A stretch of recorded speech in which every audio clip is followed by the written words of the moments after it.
the ecosystem of thriving, to ensure a thriving ecosystem to attract the investment to the state.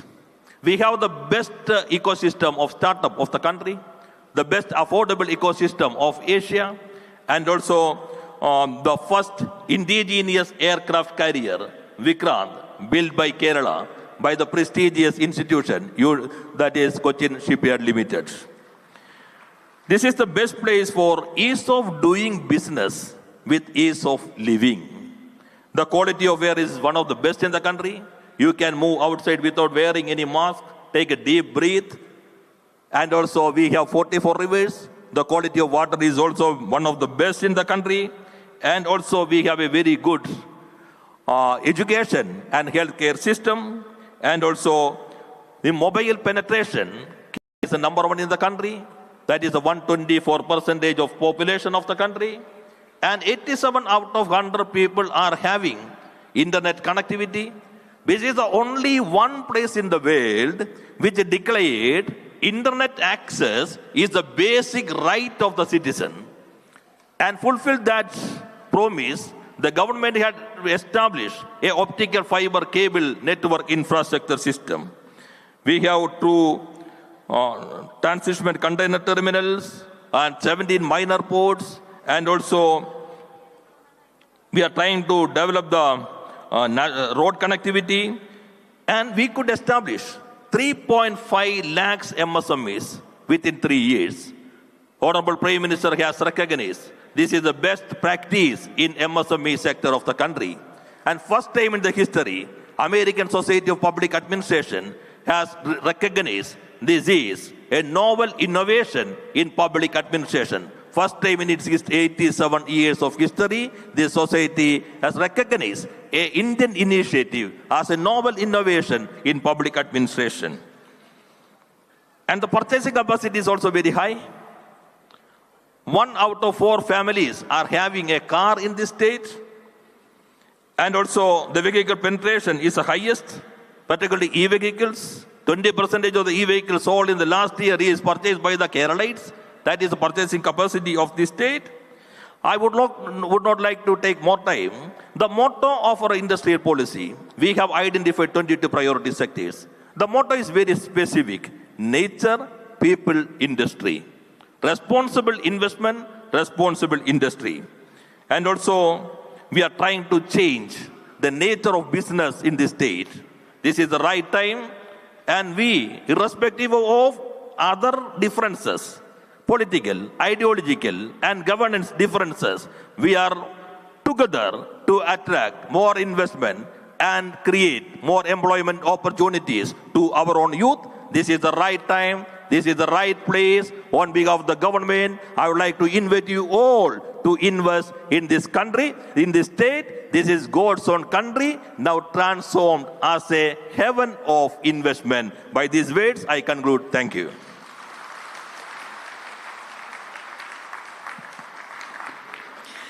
Thank you, Honorable Minister, for setting the context for the Invest Kerala Global Summit 2025 so beautifully. Sri Rajiv just elucidated on the huge strides that our state has been making as an exciting investment destination, and we are truly ready. On that note, I invite your attention to the screen here to watch the curtain raiser film for Invest Kerala Global Summit 2025. Kerala is ready.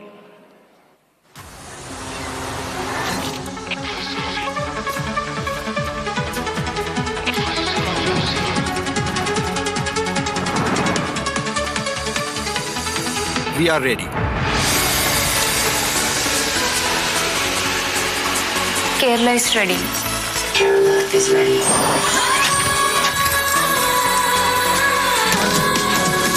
Changing, moving, rising, inviting, ready for the future, ready for the world. ഞങ്ങൾ റെഡിയാണ്. Ready for the future. Yes, we are ready. Ready for the future, ready for the world, ready for the future, Kerala is ready to take off. ready for the world. Welcome to India's most inviting investment destination. Kerala is truly ready to bring to life so many dreams and aspirations that we saw here and some that we haven't seen here yet. And on that note, it is now that moment that all of us have been anticipating. It is the inaugural moment of Invest Kerala Global Summit 2025. I respectfully request Honorable Chief Minister to do the honors by lighting the lamp. In the presence of all the dignitaries on stage, the Honorable Chief Minister of Kerala, Sri Pinarayi Vijayan, is now inaugurating the Invest Kerala Global Summit 2025.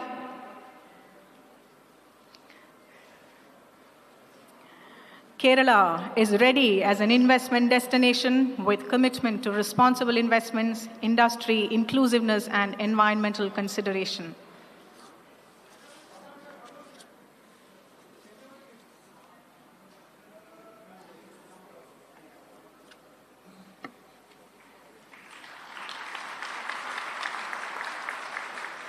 It's a pivotal moment in Kerala's history as the Honorable Chief Minister of Kerala, Sri Pinarayi Vijayan, inaugurates the Invest Kerala Global Summit 2025 in its journey towards being an exciting investment destination for individuals and organizations across the world. And on that note, I invite the Honorable Chief Minister of Kerala for his inaugural address.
Distinguished guests on and off the dais, I am extremely happy to be part of this meet and deliver this address before this August gathering. At the outset, let me thank all guests who are here for having spared valuable time out of their busy schedule to be part of this meet. This shows the interest you have in Kerala's development. Kerala is a state renowned for its natural beauty and has been an attraction for tourists within the country and abroad. We have a strong indigenous medical system, Ayurveda, which too has attracted people from all over the world. We preserve these natural advantages with the responsibility we owe to the nature and knowledge and venture into sunrise areas in our quest to build a knowledge society. Kerala's investment scenario is in the cusp of history. We are witnessing progress and change for the better in our investment arena. It is at this juncture that this summit is taking place, bringing together global investors, visionaries in the field, experts, and policy makers, aiming to explore the investment potential of Kerala and witness our initiatives towards building an investor-friendly architecture in the state. The changes we have brought about now are not incremental, but substantial. Kerala the state which has become a noteworthy example of achieving a high score of in human development indicators is now taking a leap towards achieving the status of an investment hub. The government here considers that it has a great role to play as a facilitator and a catalyst. We have taken a holistic view and are paying equal attention to all matters from policy formulation to the last mile implementation. We have ensured that no investor coming to Kerala will have to face the cobweb of procedural delays and meet the barriers of red tape. We have made major strides in simplifying procedures as regards investments. One example is the Kerala Micro, Small, Medium Enterprises Facilitation Act 2019, under which MSMEs can start by obtaining acknowledgement certificate from the online K-Swift portal.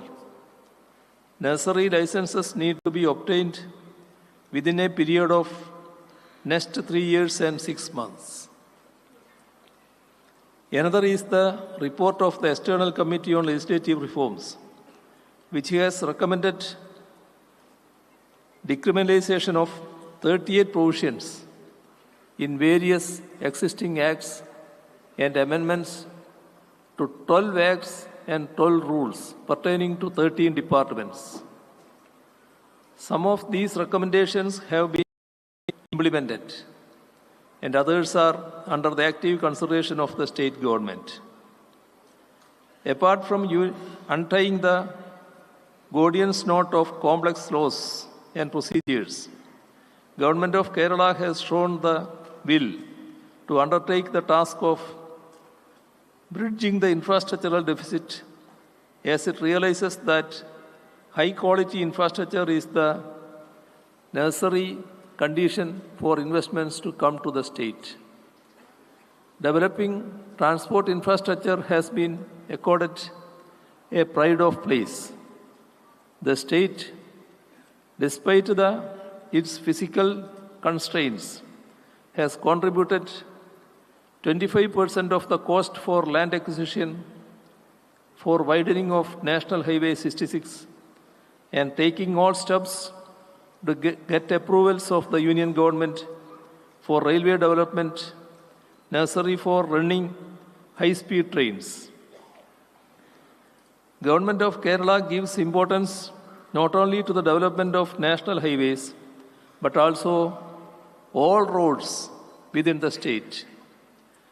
Good travel-worthy roads will cut down travel time for people who have to frequently travel on business trips. Our state has 4 airports with good facilities, and the state is taking every possible initiative to make destinations in Kerala more connected with the global centers. We accord prime importance to development of the amenities in the airport and more facilities for landing all kinds of aircrafts. Besides roads, rail, and airways, Government of Kerala has taken efforts to make inland waterways as a navigable route across the state. Kochi Water Metro, part of this initiative, has been completed. High priority has been given to providing uninterrupted power supply by expediting the completion of power highways. Let me share with happiness and pride that Kerala is a state without power cuts. Let me invite your kind attention to the latest resolve by the Government of Kerala to prospective investors. It is a known fact that with the high density of population, land is a scarce resource in Kerala. But in the budget presented on February 7, 2025, in the State Assembly, the government has declared that no investor coming to the state will need to return without investing for the reason of non-availability of land. Government required land available to them. We have a scheme of land pooling for making the same available for prospective investors. Kerala has recognized internet connectivity as a right of the people and has taken steps to provide net connectivity in schools, colleges, and in distant areas. As per the statistics of the Telecom Regulatory Authority in 2022, Kerala has internet connectivity for 87 out of 100 persons as against the national average of 60 per 100 persons. We intend to do more in the area with our novel project K-Phone, making good progress in providing connectivity at affordable rates. Though high-quality infrastructure, power, land connectivity, and highly essential for making the state an attractive destination for investments, we are aware that they are not sufficient. Government of Kerala is putting emphasis on quality of human capital and is taking special efforts to ensure that skills required by the job providers are acquired by the job-seeking youth. For this, we have initiated special programs under Kerala Development Innovation and Strategic Council, KDISC, and additional skill acquisition program, ASAP, to equip students and youth with the necessary skills demanded by the prospective employers. KDISC also conducts meets where youth who have acquired the required skills are put in touch with the prospective employers. Providing skills and conducting job fair meets are presently being done in a campaign mode throughout the state. This is an act evidencing the keen interest shown by the state government in providing investors and employers with the required skilled human resources. Kerala's human resource personnel in various fields, especially in the health sector, have a well-recognized presence across many countries. While maintaining our existing position, we now endeavor to diversify the skills of our students and youth to emerging employment needs. It is also pertinent to mention here that Government of Kerala is taking serious steps to transform the higher education sector in the state by providing adequate infrastructure, redesigning courses, and connecting research with industry. One example is the initiative to start science parks in the state. The science parks provide space and basic laboratory facilities for universities, academic institutions, and the industry within and outside the state to come together, engage in research and development, and produce new innovations. Kerala has made major strides in the startup sector. In the last 8 years, Kerala has witnessed establishment of 6,200 startups with an investment of rupees 5,800 crore, creating 62,000 employment opportunities. We aim to establish 15,000 startups and create 1 lakh employment opportunities by 2026. Kerala's initiatives in the area has been acknowledged globally. Global Startup Ecosystem Report stated that there is 254% growth in startups from July 2021 to December 2023. Kerala, the pioneer in the information technology sector, is now catching up with others who started later but went ahead. Our info and technoparks are successful experiments. We have a digital university and a digital science park. This aims to foster cutting-edge research, startups, and digital entrepreneurship. Yet another new sector in which we have shown interest and taken initiatives in aerospace, government has taken steps to facilitate investments in this area.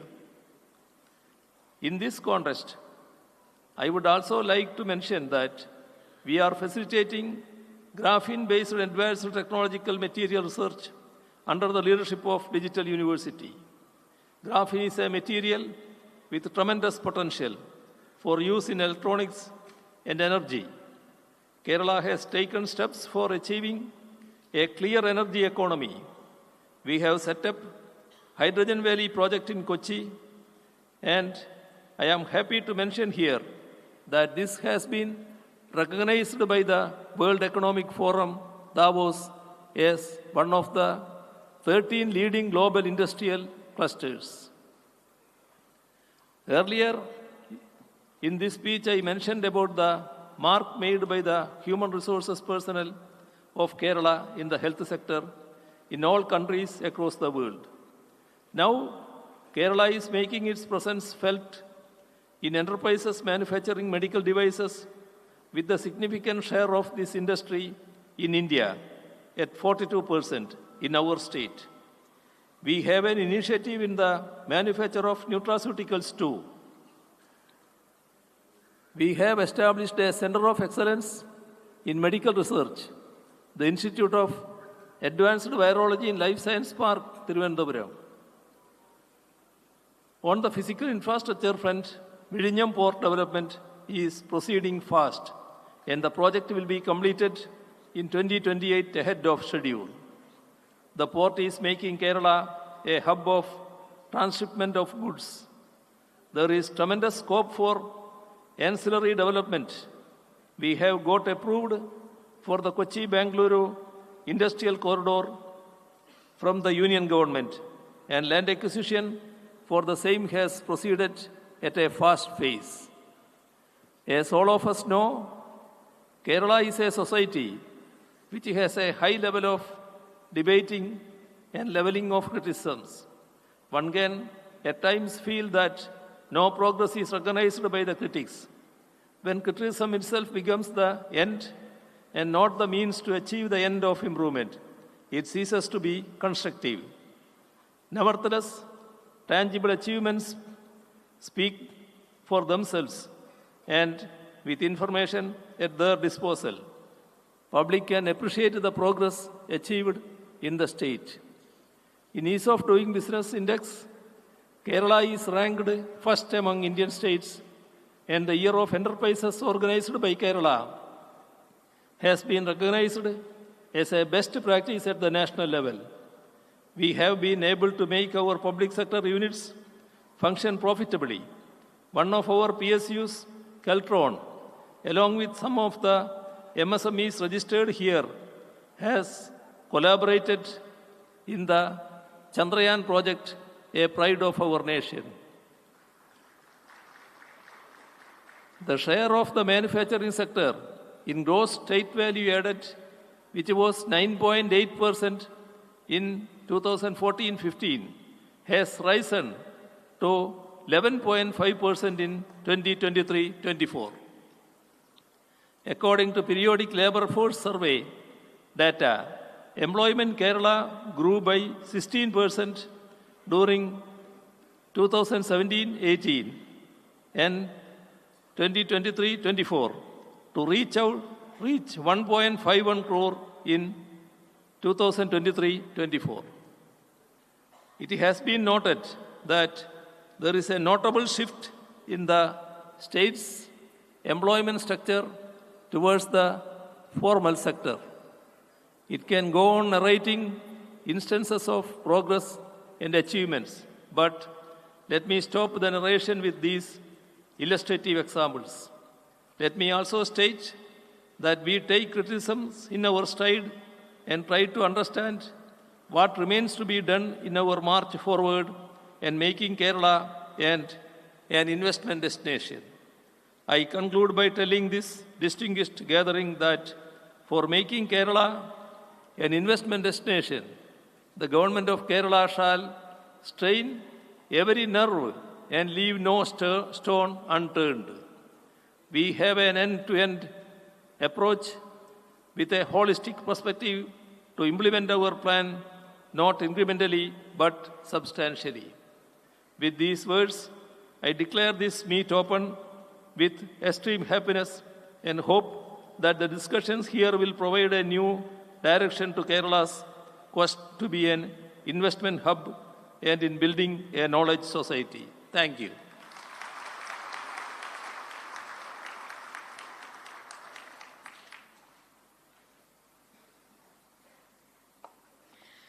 Thank you, Honorable Chief Minister, for being a man on a mission and leading our state with a vision. And thank you for underscoring the several initiatives the Government of Kerala has taken up, which is cementing our position as one of the most promising destinations for not just investment, but also life. Thank you.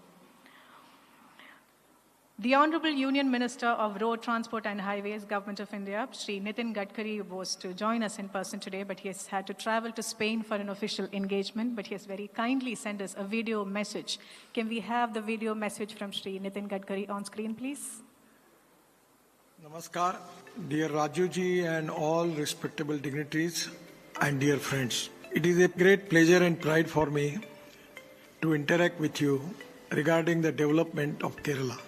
Especially I am giving special thanks to Industries Minister Rajuji who invite me for this program. But presently I am out of India. I am unable to attend that program. I am very much sorry for that and making apology for that. As far as Kerala is concerned, it is one of the really important state in the country. The tourism point of view, it is very important. The ancient history, the culture of Kerala is a history of our country.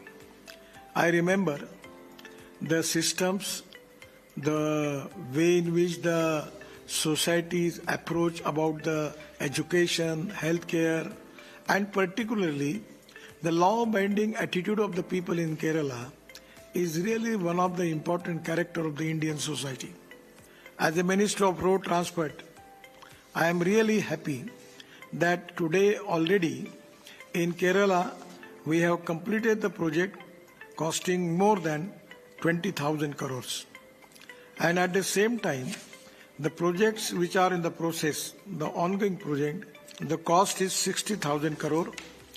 And at the same time, I am very happy to announce some new project for Kerala by taking the chance of this conference. The most important thing, the Kerala infrastructure, the road infrastructure is very important. We have 31 upcoming projects of length 896 km costing 50,000 crore. I am today declaring the all details of this project. One is 4-laning of Palakkad, Kozhikode, strength of NH 966, 5 packages, Palakkad, Mallapuram, Kozhikode district, length 120 km and cost is 10,814 rupees. All 5 packages are under bidding stage. Within 3 months, we will start the work of this project. This is one of the important road costing 10,814 crore. The seamless connectivity between Palakkad and Kozhikode in Kerala and connectivity between the northern Kerala and industrial town of Coimbatore, Salem is very important. Connects towns such as Perumanna, Vajur, Tubur, Marnakkad, Malappunja, Marutha Road. The other important project is 6-lane of Ernakulam bypass from Angamali to Kudunur, section NH 554 in Ernakulam district. The length is 45 km and cost is 6,500 crore. DPR in process. Within 6 months, we will start this project and the stretch bypasses entire Kochi city and ensure seamless connectivity along NH 544 from Thrissur to pass on to NH 66. Decrease the travel time from existing 1.5 hours to 20 minutes, and this is really important for Kerala. The other project is Thiruvananthapuram Outer Ring Road, That is 62.7 kilometer, and cost of the project is 5,000 crore. Within 4 to 5 months, we will start this project. We are going to start the land acquisition, and after receiving 90% of the land, we will immediately start this project. DPR is on the, already we have received the DPR. The stretch acts on an outer ring road of the Tirunelveli city, ensures seamless connectivity for the port-bound traffic to Vizhinjam International Seaport, and will act as the main corridor for the port-bound development which is going to develop. The 4-laning of Edomon-Kollam section, 38.6 km in Kollam district, the cost is 3,000 crore. We are within 4 to 5 months, immediately start. The DPR is in progress, immediately we start this project. It ensures seamless connectivity between Kollam in Kerala to Madurai in Tamil Nadu, connects the towns of Edamon, Shungottai, Tenkashi, and Tirunelveli. They decrease the travel time from maximum 6 hours to near 2 hours. This is also equally important. At the same time, in Kerala, it is one of the abundant, we have rubber and spices. Spices such as pepper, and all these, they are very important. There is export potential. As a MSME minister, when I was in charge for MSME, I had taken a lot of initiative regarding that. So my suggestion is, this is to be one of the important strengths. And rubber, we are trying that, whether we can use the rubber into bitumen, but the cost point of view, it is a problem. So the used tire rubber, now we are using in bitumen, but we will think about it, how we can increase the use of rubber in different part of our road construction. The coir is also equally important. We have successfully implemented the experiment when I was MSME minister. So coir and geotextile industry, there is also a huge potential. The huge coir industry is there, and producing coir fires, coir mats and geotextiles, there is a huge potential for that. The tourism is the heart of the Kerala. In India, it contributes 6.5% to the GDP, supports 4.3 crore jobs, and tourism has very big potential. Contribution to GDP will reach 7.6% by 2034, and potential to create 6.5 crore jobs. Here is the advantage to the Kerala. Already, because of lot of strength in Kerala regarding Ayurveda, different type of Yoga Vigyan, Ayurveda therapies, lot of people from abroad also, they are coming to Kerala. I feel that this is appropriate time that we need to exploit this potential. Regarding by developing all tourism, industry, trade and business, the most important thing is the infrastructure is very important. Water, power, transport and communication. Regarding road sector, I will assure you that at least in my regime, we will complete the work more than 3 lakh crores in Kerala. Already I have a good dialogue with the government, and our government under the leadership of Modi ji, we will support all type of development of Kerala. As far as my responsibility to my ministry, I am assuring you that we will develop the good infrastructure of international standard in Kerala. We will connect from Kanyakumari to Mumbai road, which is the most important heartline for the Kerala. I am very much cautious about it. Even for new project also, we will discuss with the government and we will support. Once again, I am giving my all best wishes for development of Kerala, and I will appeal to the people, the investors, please invest in Kerala. We are with the state government, and we will support by giving good infrastructure, international standard infrastructure to Kerala. That is my assurance to all of you. Once again, thank you very much. Namaskar. We express our profound gratitude to Shri Nitin Gadkari for taking the time out and record that speech, and for those words of appreciation that fills us with motivation to do our work even bigger and better. It's now time for the address by our chief guest. Government of Kerala is extremely proud to have with us today Shri Piyush Goyal, Honorable Union Minister of Commerce and Industry, Government of India, with us here as the chief guest. We request him to join us for his address.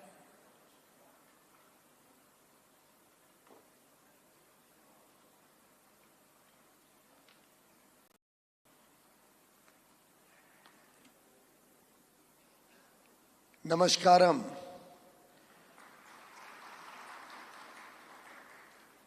Honorable Chief Minister of Kerala, Shri Pinarayi Vijayanji, my good friend, the Minister for Economy from the United Arab Emirates, His Excellency Abdullah bin Tawq Al-Mari, another good friend, the Minister of Industry and Commerce from the Kingdom of Bahrain, His Excellency Abdullah bin Adel Fakhru, and I would say my brother, Mr. P. Rajiv,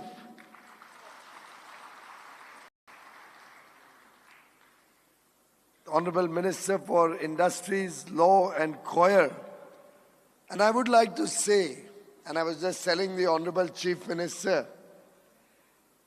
that when Mr. P. Rajiv was an Honorable Member of Parliament in the Rajya Sabha, along with me, and in the initial period we were both in the opposition together, I can say on record that he was one of the finest parliamentarians I have come across in my life.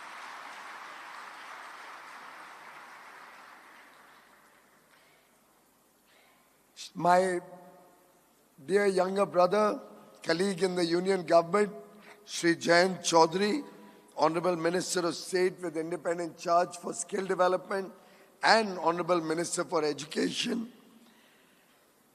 The Leader of the Opposition, Honorable Shri V.D. Satishan, Chief Secretary, all the distinguished friends on the dais, Mr. Amitabh Kant, the G20 Sherpa, former CEO Niti Aayog, and somebody who comes from Kerala itself, a very illustrious civil servant who has made Kerala proud with his achievements across the country and across the world, Shri Sanjeev Puri, President of CII and Chairman and Managing Director of ITC Limited, Shri Karan Adani, Managing Director of Adani Ports and SEZ Limited, Shri Yusuf Ali, Vice Chairman Norca Routes, all the other distinguished ministers, Shri Ravi Pillai, the distinguished ministers,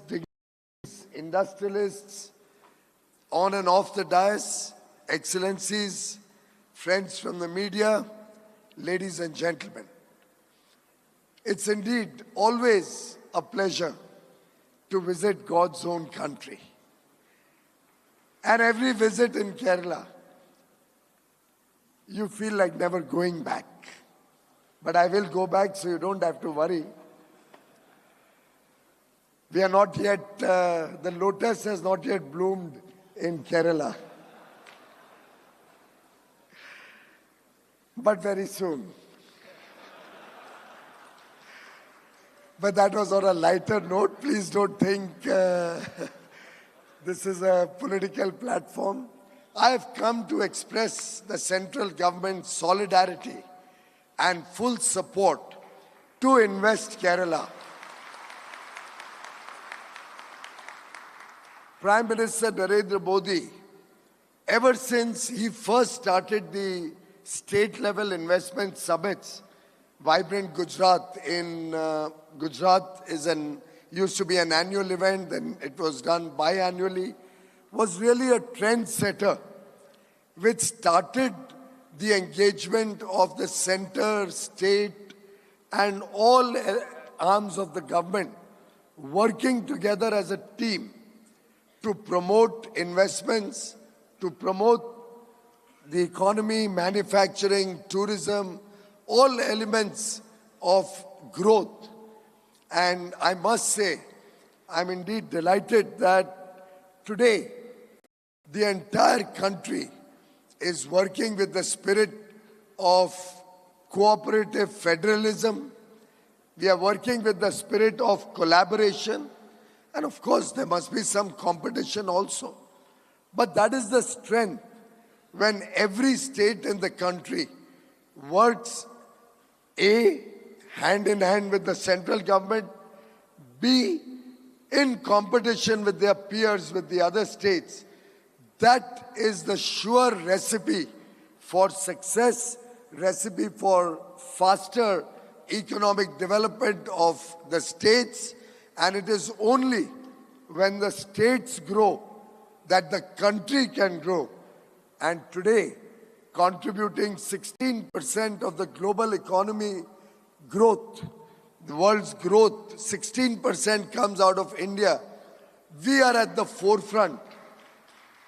We are at the forefront to become an internationally relevant player in the world. We have moved from the 11th largest economy to the 5th largest economy in the last 10 years. And by 2027, every estimate demonstrates that India will be the world's 3rd largest economy.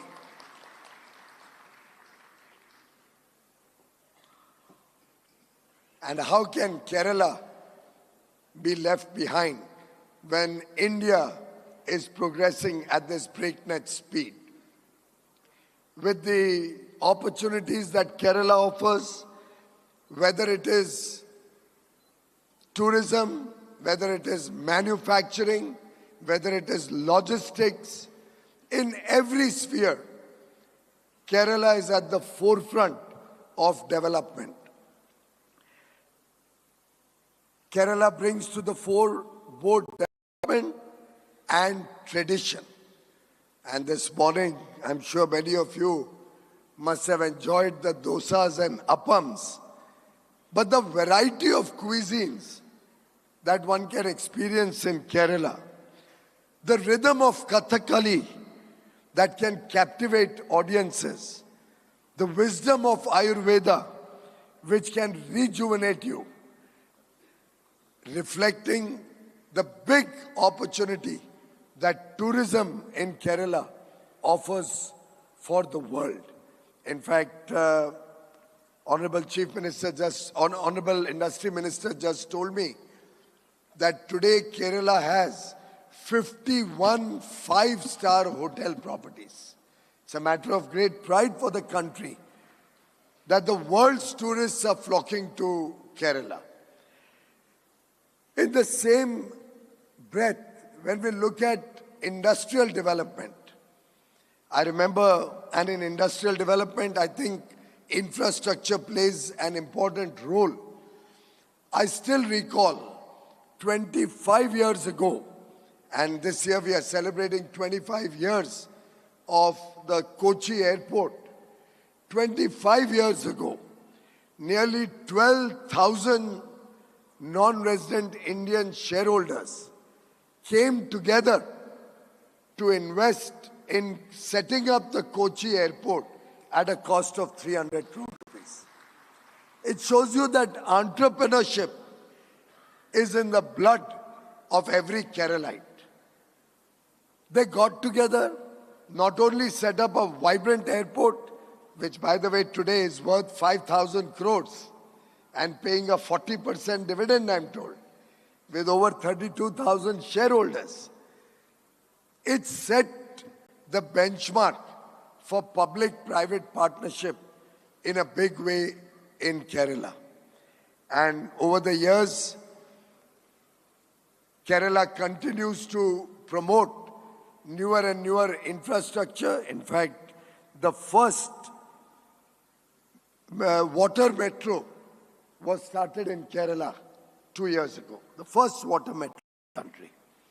Similarly, benefiting from several reform and transformational projects that have been initiated and set up in the country through the partnership of the union and state government and the private sector, we have seen a Vizagam International Deep Sea Port coming up at an investment of nearly 18,000 crores in Visakhapatnam, in Trivandrum, and it's a deep sea port which will significantly impact transshipment and support the possible transshipment growth of shipping in India.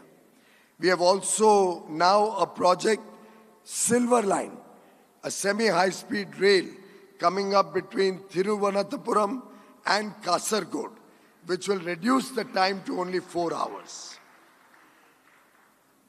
The central government and state government together are setting up an integrated manufacturing cluster, a smart industrial township at Palakkad at a cost of nearly 3,800 crore rupees, spread over an area of 1,700 acres. And this, ladies and gentlemen, will be a plug-and-play smart city. It will offer opportunities to investors to come in and manufacture high-quality, modern goods, be it in the field of technology, electronics, a variety of products that do not damage the environment, yet add to the industrial landscape of Kerala. And this project is soon going to initiate its infrastructure development work, water, electricity, digital connectivity, water sewage treatment plants, wastewater management. It'll be an entire planned city, good roads, good infrastructure, a walk-to-work concept with housing, commercial spaces, and the idea is to have a planned development. And I'm sure investors from across the world who are assembled here today will take the benefit of Palakkad emerging as a powerful industrial node in Kerala. Friends, we just heard from my colleague, senior colleague and leader, Shri Nitin Gadkari ji, about the expansion of national highways projects in Kerala.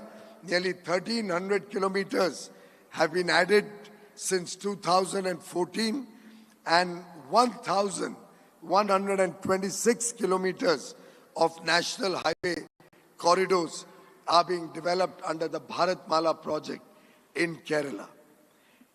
Incidentally, we already have 4 international airports in Kerala, which will be probably amongst the highest that any state country has.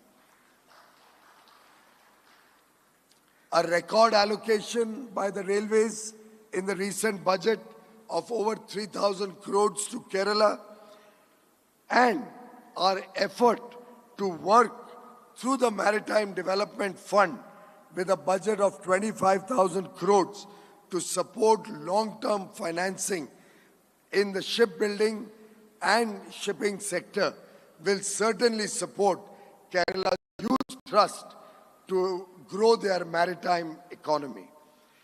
Kerala has been at the forefront also in the agriculture sector, be it coffee, be it tea, be it natural rubber, where it's one of the largest producers in the country, be it spices like cardamom, various plantations. Kerala is at the forefront, and fisheries is another sector where Kerala is making rapid strides. In fact, through the course of the day today, I plan to review the growth and future potential of each of these sectors. And I'm sure going forward, we will continue to work for greater seafood exports from Kerala through a sustainable fisheries framework, reducing customs duties on essential marine inputs in this budget has given a further thrust to the fishing sector, to the seafood sector. And I am sure going forward, all of these initiatives will lead to greater opportunities for jobs, for trade, business, industry, and economic development of Kerala. Friends,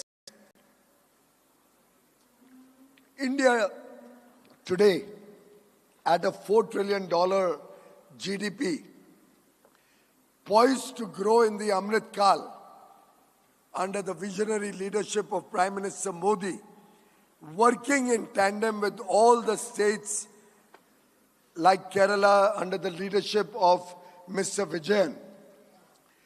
We plan to grow the economy over the next 22 years until 2047, when we celebrate 100 years of independence, to a $30 to $35 trillion economy.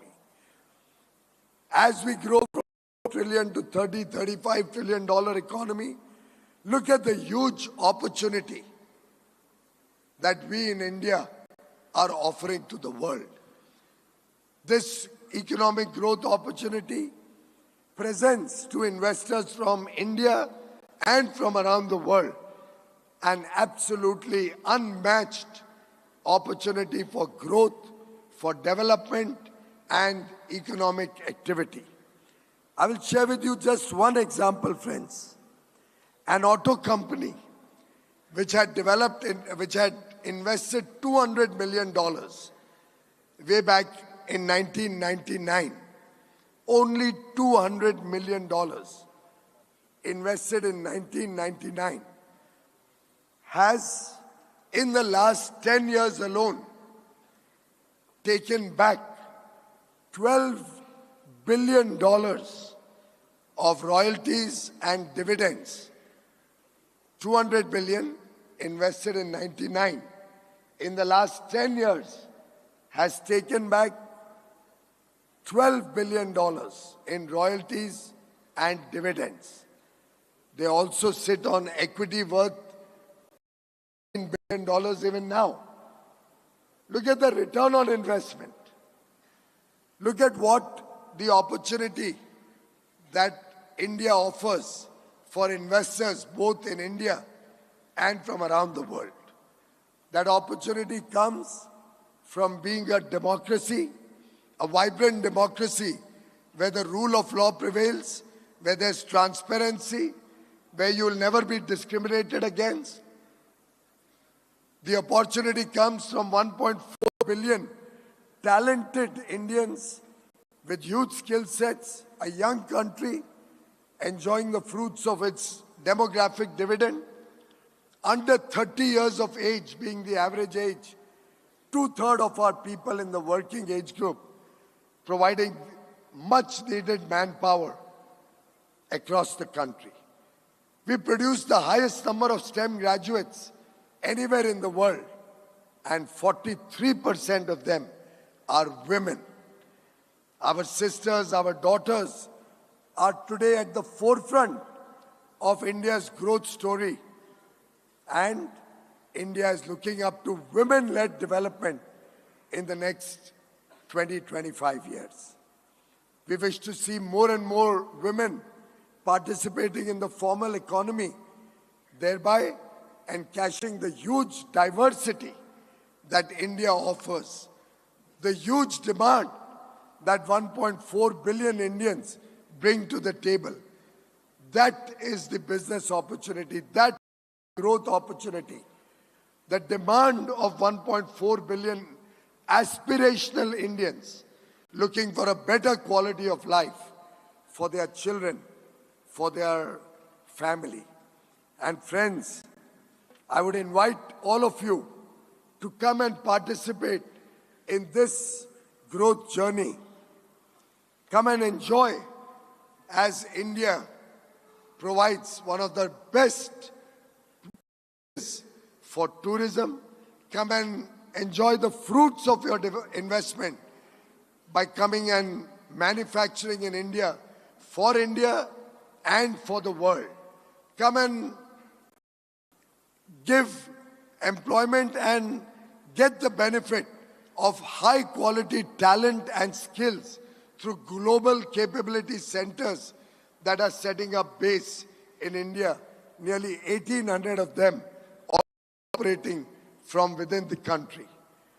Lot of opportunities in the services sector, in the technology sector, data centers coming in, India engaging with machine learning, with artificial intelligence, Internet of Things, data analytics, a huge manpower, boys and girls enthusiastic in their work, providing the talent that is unmatched anywhere in the world.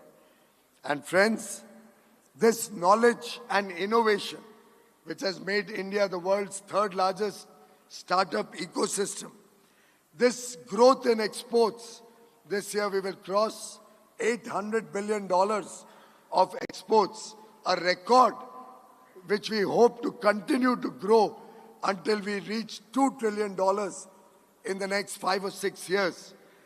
The possibilities in the food, the possibilities in the renewable energy sector, the possibilities in the logistics sector, the investments in infrastructure, the possibilities in tourism.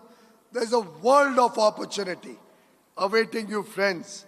And I'm sure nobody in this room will go back without a commitment to come and invest in Kerala, to come and invest in India, which is over the next few years going to continue to power the journey of growth of the world with greater engagement with our partners from across the world.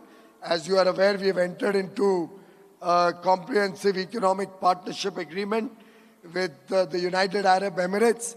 I had the privilege of inking that agreement with my good friend, my brother Abdullah, and it was the world's fastest ever negotiated free trade agreement, the fastest ever. I was just talking to my other brother Abdullah from Bahrain, and we were discussing the next steps to enter into a free trade agreement, the CIPA, with Bahrain, and we hope to start that process soon.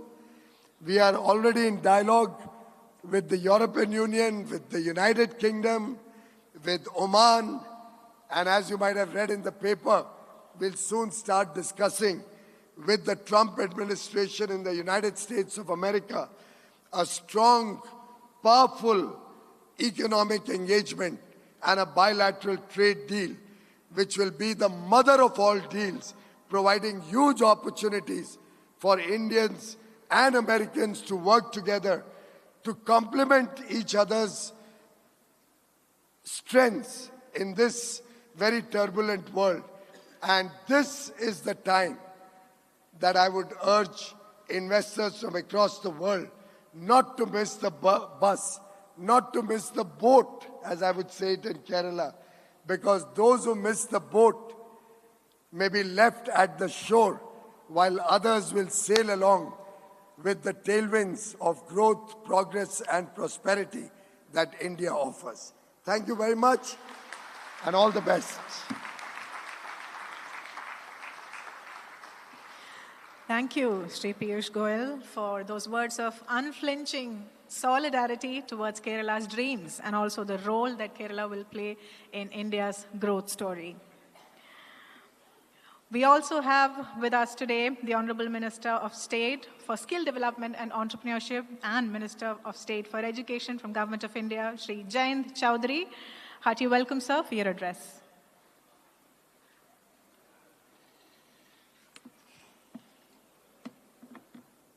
Honorable Chief Minister, Chief Pania Vijayanji,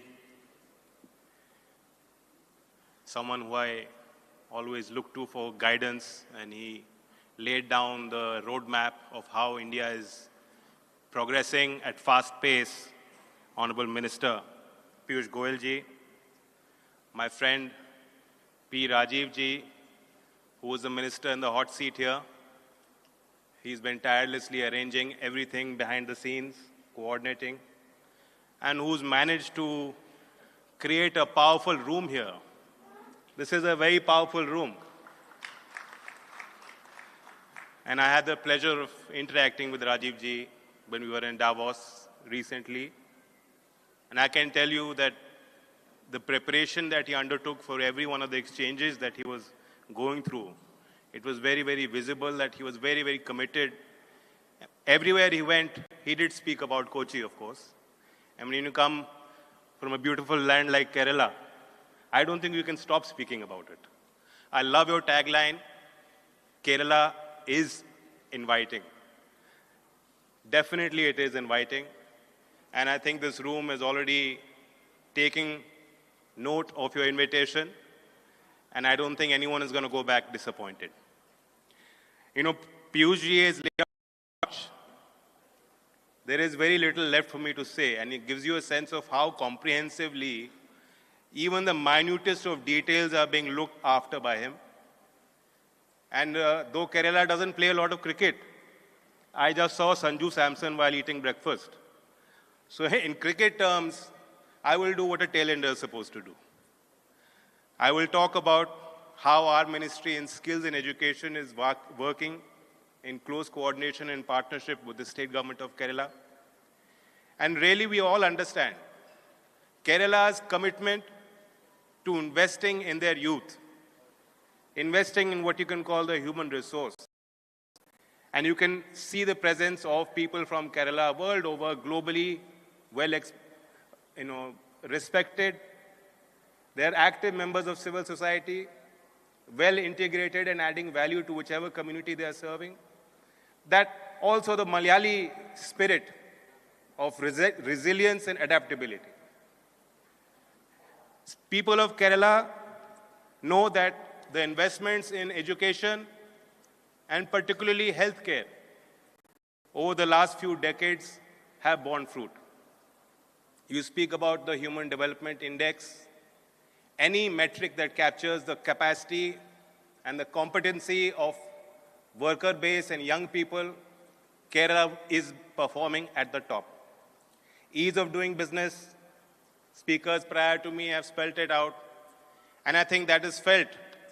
The buzz in this room can tell us that people have come with a lot of hope and expectations and aspirations that a lot of the projects that are announced will actually get underway and implemented in earnest at the earliest. I must say, Kerala, while Mumbai is the gateway of India, Honorable Minister working for the nation but represents Mumbai, he won't mind. Kerala is the gateway to developed India. If we are going to see India continuing to outperform and at a global level take thought leadership, be an economic superpower, we know we're on the 5th level, we want to go to the 3rd. We know that we're targeting $1 trillion size digital economy, and that wherever there are disruptions happening in global supply chains, at the heart of it is Indian enterprise and Indian youth who are innovating, adapting, and reinventing and disrupting. But Kerala also does a lot of innovation. There are a lot of good practices that we can learn from.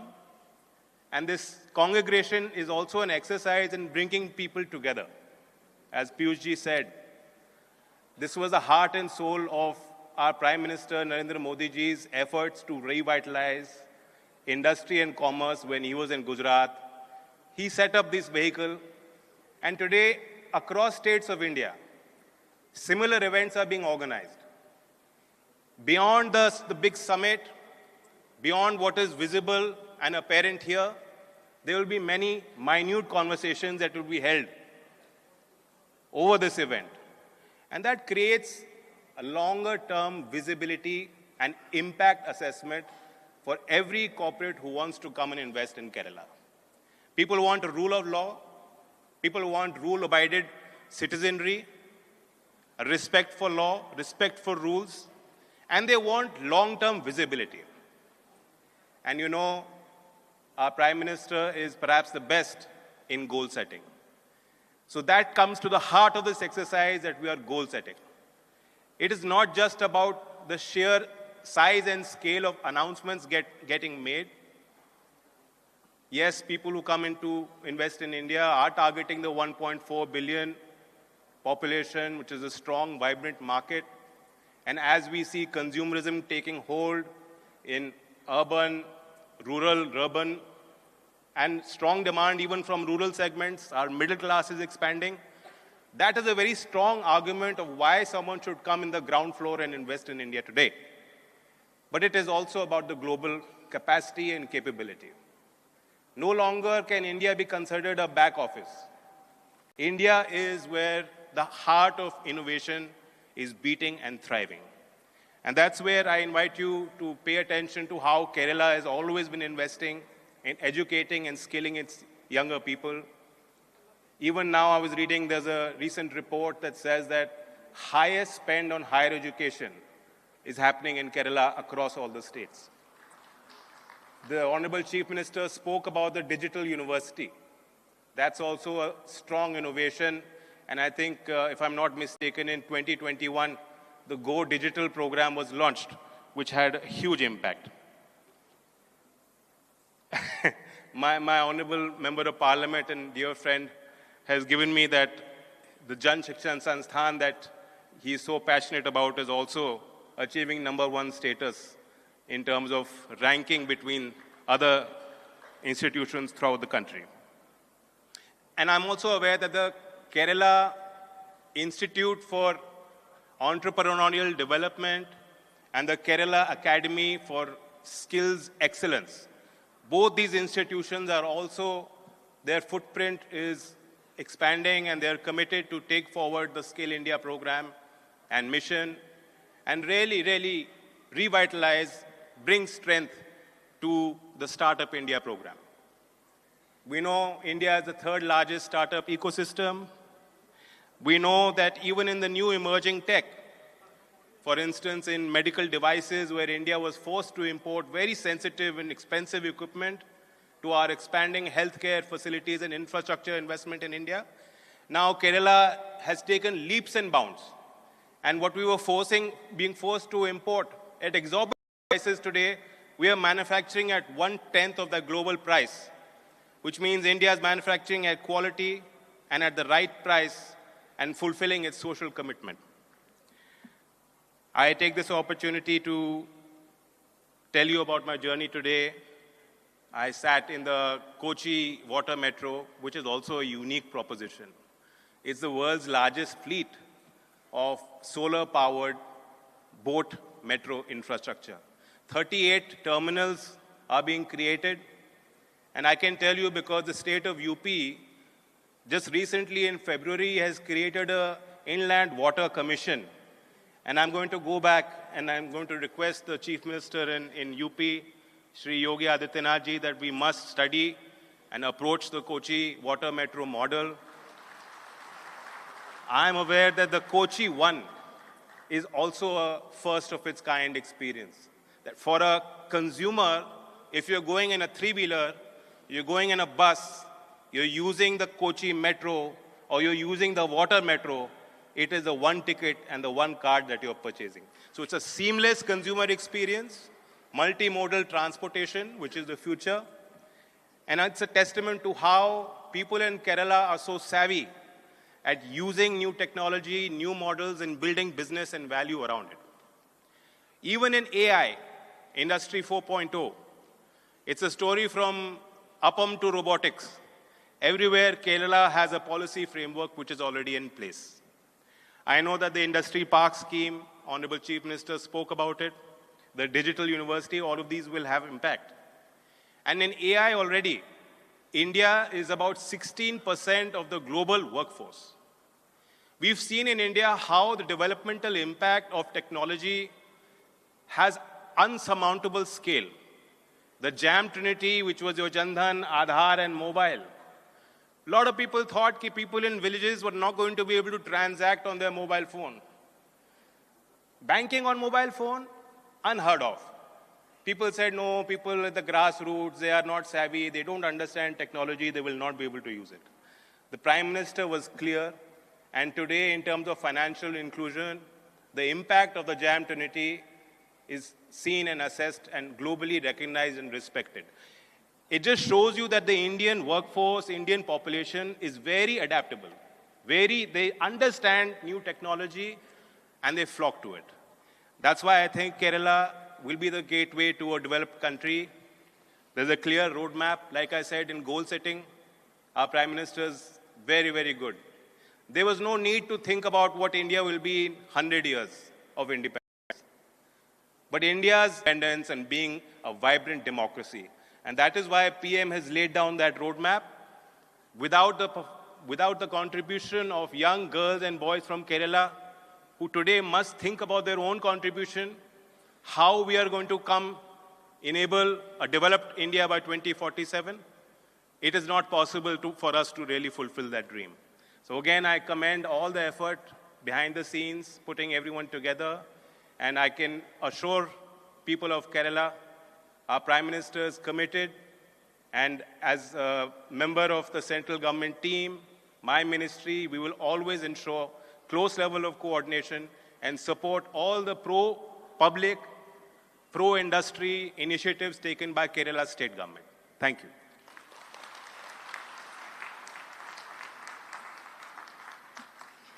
Thank you, Sri Jayan Chaudhary, for highlighting some of Kerala's core strengths and for infusing your words with encouragement for the state of Kerala. Thank you.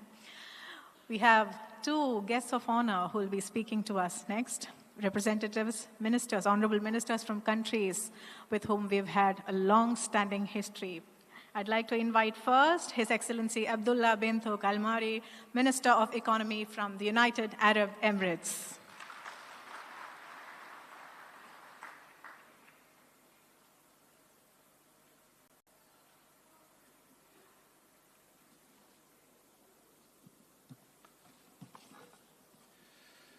Ladies and gentlemen, Honorable Chief Minister of Kerala, Shri Pinarayi Vijayan,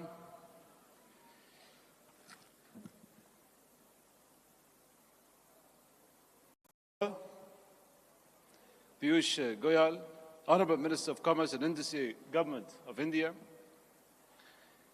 His Shri Jayant Chaudhary, the Honorable Minister of State for Skill Development, Entrepreneurship, Minister for Education, as well in the Government of India.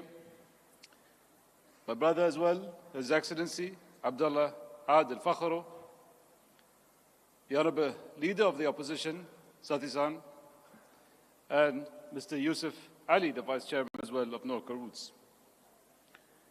Lastly, Brother Rajiv, thank you so much for meeting me just a month ago. He was in my office in the UAE, where he invited me to Kerala, invest in Kerala. And before he finished his invitation, I said, I'm coming.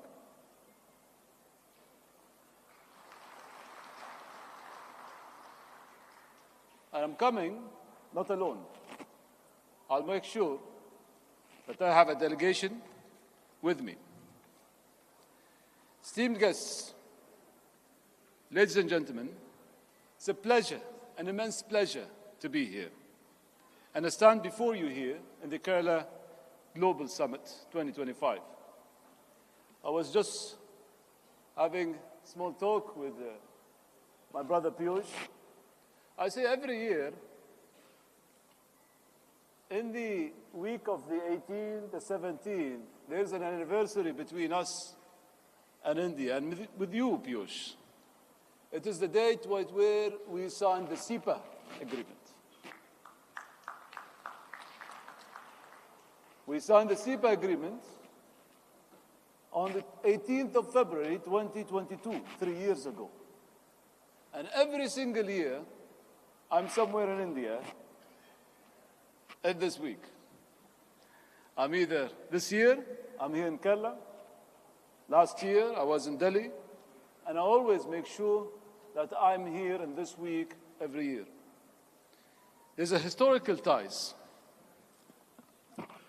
that really brings this relationship between the UAE and India, which is deeply rooted in history, characterized by centuries of cultural, economic, and social interactions. Our ties run even deeper in our history. Asian maritime trade routes, facilitating the exchange of goods, of ideas, and traditions. And these interactions go centuries. And they're enriched not just with trade, but with culture, and also lay the foundation for a robust and enduring partnership. In the modern era, today, UAE and India have continued to build upon this legacy. The establishment of our direct diplomatic relationship started in 1972, marked a new chapter in our bilateral engagement. And over the decades, our collaboration has expanded over various sectors, including trade, investment, energy, and technology.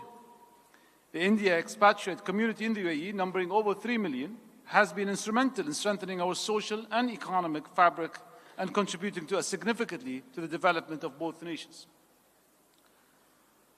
In our strategic partnership, we witnessed remarkable growth, especially in 2022, the signing of the Comprehensive Economic Partnership Agreement stands as a cornerstone of our economic collaboration. This landmark agreement has not only enhanced trade relations, but also opened the new avenues for investment and cooperation. And since the implementation in 1st of May in 2022, our bilateral trade between the UAE and India has been unprecedented growth. As I stated during a meeting in Dubai with my friend Rajiv, the Minister of Industry and Law of Kerala, the non-oil foreign trade between the UAE and India grew by 22%, up to $53.8 billion during the first 10 months of 2024. Now, India is our second largest trading partner, but our collaboration extends beyond trade. And the UAE has emerged as a significant investor in India's growth story. Our Emirati sovereign funds have strategically invested in sectors such as aviation, telecom, technology, and these investments not only bolster economic ties, but also pave the way for knowledge exchange and technological advancement. Moreover, the social and cultural connections between our nations are the bedrock of our relationship. The India community in the UAE really builds that kind of cultural exchange and enriched our ties. The festivals, the art exhibitions, the literary events celebrating the heritage of both nations have become regular features in our cultural calendars. These interactions not only preserve our shared history, but also bolster the creative economy and further inspiring collaboration in the arts, education, and tourism. We in the UAE are interested in 4 major sectors here in Kerala. Food and food processing is one of the sectors that we are very interested in. We are a country that imports 95% of our food, and we have a food security strategy for 2031. And food processing is a vital aspect. We launched the UAE Food Cluster back last year, and we are pushing the private sector to really take lead in this food cluster hub, creating that kind of aspiration to really create more investments in the food and food processing. Second, tourism.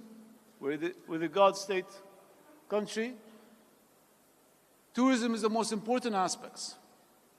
I've been to Kerala more than 8 to 9 times, twice on a business. This is one of them. But most of my time here in Kerala was for tourism. I love the state. I've been here many times. And this is the aspects where UAE is interested in tourism in the state. The others, technology and industry. The aspects of education that His Excellency Chaudhry has mentioned. Talent and skills, Kerala is actually boosting and bolstering actually the talent in the state. Fourth, healthcare. Healthcare and health tech and advancement of healthcare is an interest for the UAE's investment in from private sector and sovereign funds. And these sectors doesn't limit us. We want to even go beyond and beyond these sectors. And most importantly, the last sector we're interested in is space, the realm of space and exploration. We have joined forces to harness technology and advancement for societal benefits on space. A notable example is a joint space venture announced in September 21 under the I2U2 framework. And this project really aimed to create a space-based tool for policymakers, institutions, entrepreneurs, enabling them to tackle environmental and climate change challenges effectively. But let's go back to earth, and specifically here, this beautiful part of India. Strategic location, skilled workforce, investment-friendly policy stands a beacon of opportunity for international collaboration. We look at the state focus on sustainable technology, innovation, Industry 4.0, aligns seamlessly with the UAE's vision for diversified and knowledge-based economy. And the summit today highlights such. And we are pretty much interested in everything. Now, when Brother Rajiv came over and asked and invited the UAE to be member of the Kerala Invest, we brought in a delegation. We have 22 members of my delegation here with us today. They come from various sectors: logistics, healthcare, pharmaceuticals. And I chose them digitally to make sure they fit Invest Kerala form. And what my ask is call for action: do not let them go without engaging with them. There are few. We have from the logistic aspects, Sharafuddin, who sits in the back, from Sharaf Group. We have from DP World. We have from Abu Dhabi Port. We have from Dubai Chambers, Dubai Silicon Oasis. We have people from TriStar Group, NMC Healthcare, Aster, AGMS Global, Lulu Financials, and lastly, Mr. Yusuf Ali, the glue between all of us. And I urge everyone in Invest Kerala that my delegation should not be released without engagement.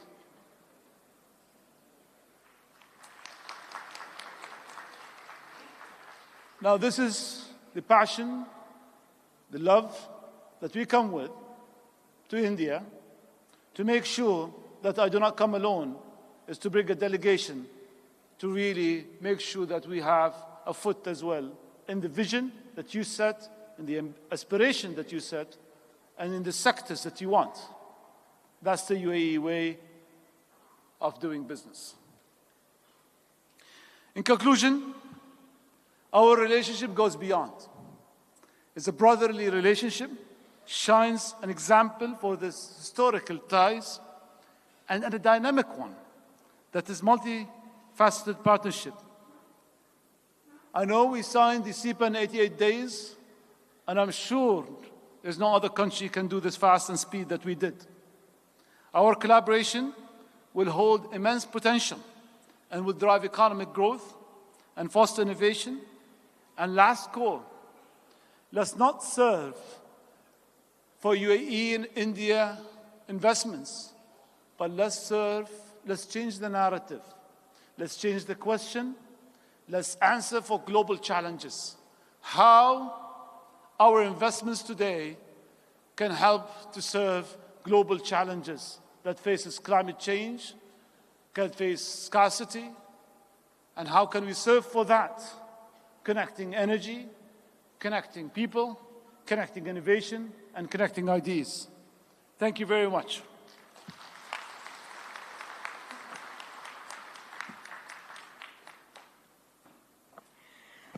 Thank you, His Excellency, for your warm words, highlighting the possibilities of immense potential in collaborating between the two countries. And now, for the next address by our guest of honor, the Honorable Minister of Industry and Commerce from Kingdom of Bahrain, His Excellency Abdullah bin Adel Fakhro. Hearty welcome, sir.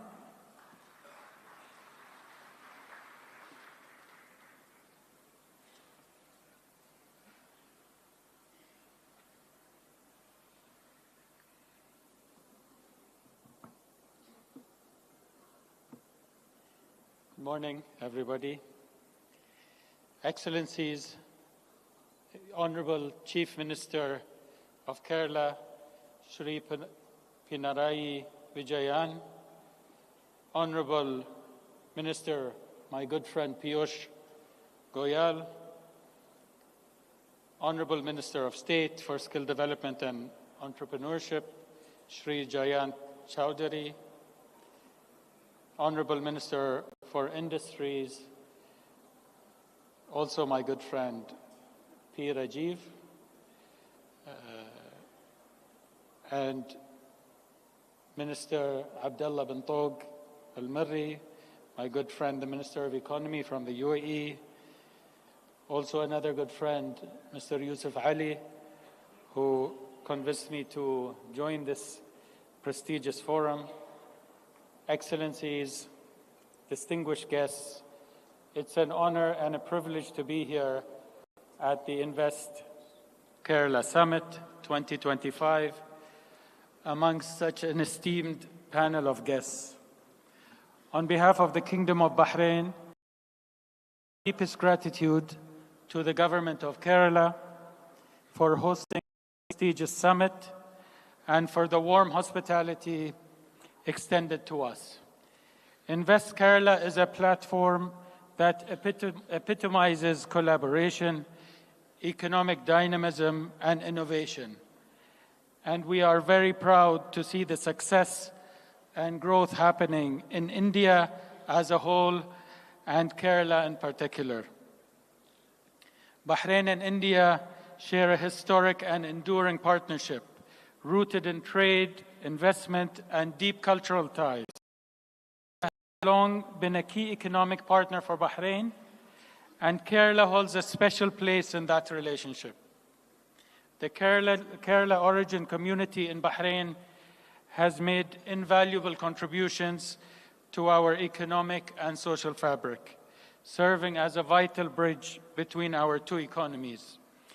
Our partnership stands as a model of success built on mutual respect and shared aspirations. Today, we stand at the threshold of a new era of economic cooperation. Bahrain is eager to deepen its trade and investment ties with India and Kerala, leveraging our strategic position as a gateway to the Middle East and beyond. Bahrain's economic policies today are designed to foster a business-friendly environment, attracting foreign investment, diversifying industries, and accelerating digital transformation. As a leading financial and logistics hub in the Arabian Gulf, we have continuously strengthened our regulatory framework, ensuring ease of doing business, 100% foreign ownership, and streamlined cross-border trade processes. To support this vision, we have recently launched several strategic initiatives that create new opportunity for international investors. To begin with, Bahrain has launched the Industrial Sector Strategy, aiming to foster a sustainable and innovative industrial sector. And this strategy focuses on key objectives such as increasing the industrial sector's contribution to GDP, boosting national exports, and creating high-quality job opportunities. We are concentrating on targeted industries, including downstream aluminium, renewable energy, food and pharmaceuticals, downstream petrochemicals, and microelectronics.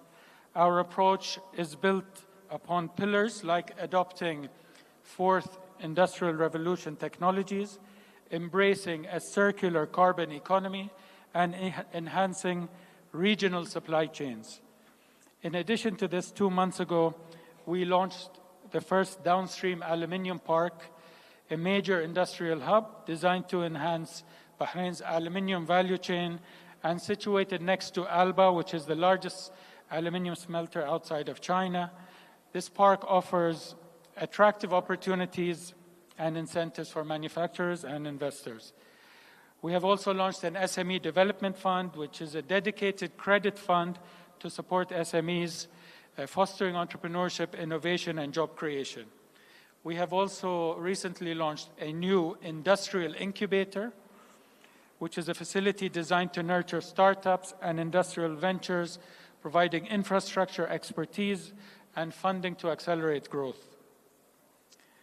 And finally, the Industrial Equity Fund, which is a strategic investment initiative aimed at supporting industrial expansion and innovation, offering both capital and debt to high potential businesses. These initiatives reflect Bahrain's commitment to strengthening its industrial base, empowering business, and creating a dynamic ecosystem for investors and entrepreneurs. As we look ahead, the potential for growing our already strong partnership is immense.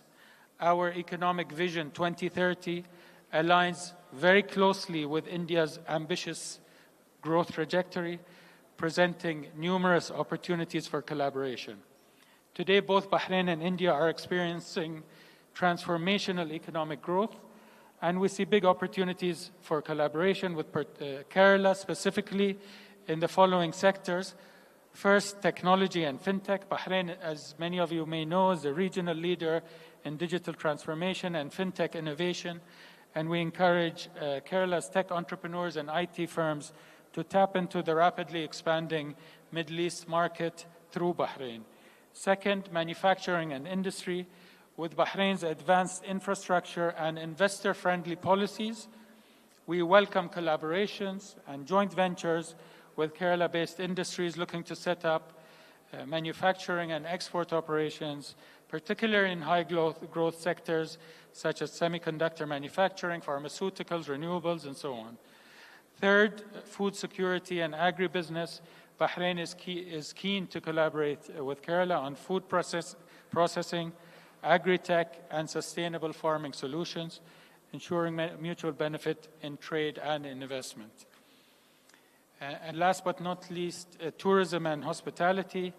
With both Bahrain and Kerala being renowned travel destinations, we see very large potential in joint ventures in wellness tourism, hospitality development, and cultural exchange programs.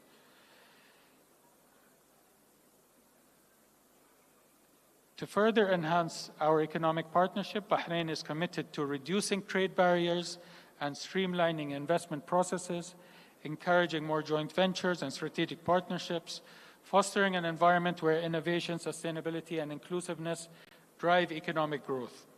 As we move forward, we need to work together to embrace innovation, strengthen collaboration, and unlock new opportunities for growth. Bahrain remains committed to deepening its ties with Kerala and India at large, ensuring our trade and investment relations continue to flourish and evolve. I invite all esteemed investors, policymakers, and entrepreneurs present today to explore the opportunities that Bahrain and India can build together. Together, we can build a prosperous future, leveraging our strengths, strategic advantages, and shared commitments to progress. Our doors are always open, and we invite you to come and visit Bahrain and allow us to show you the many opportunities available for the people of Kerala and India. Once again, thank you for this opportunity, and I wish you all the best.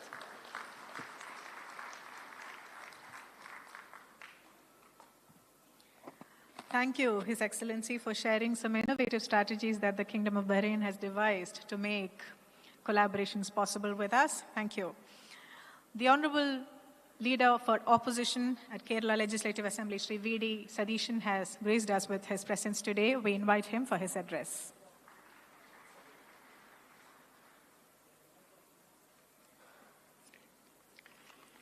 Honorable Chief Minister, Honorable Union Ministers, Honorable State Ministers, distinguished guests, on and off the dais, and my dear friends.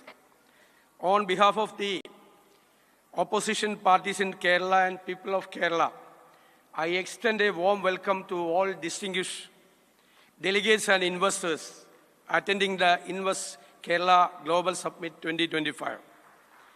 Your presence here signifies your growing interest in Kerala's industrial and economic potential. Politics aside, the opposition is steadfast in its commitment to the development of our state. We firmly believe that fostering a conducive environment for investors is crucial for sustainable business growth. I assure you that, regardless of political affiliations, our collective goal is to propel Kerala into a future of economic prosperity and industrial excellence. I am very much proud to declare that the opposition is taking an initiative for the beginning of a new culture. We are giving our full support in all aspects to the government to make Kerala investment friendly. I'm happy to say that we have not conducted any hartals for the last 4 years. No hartals.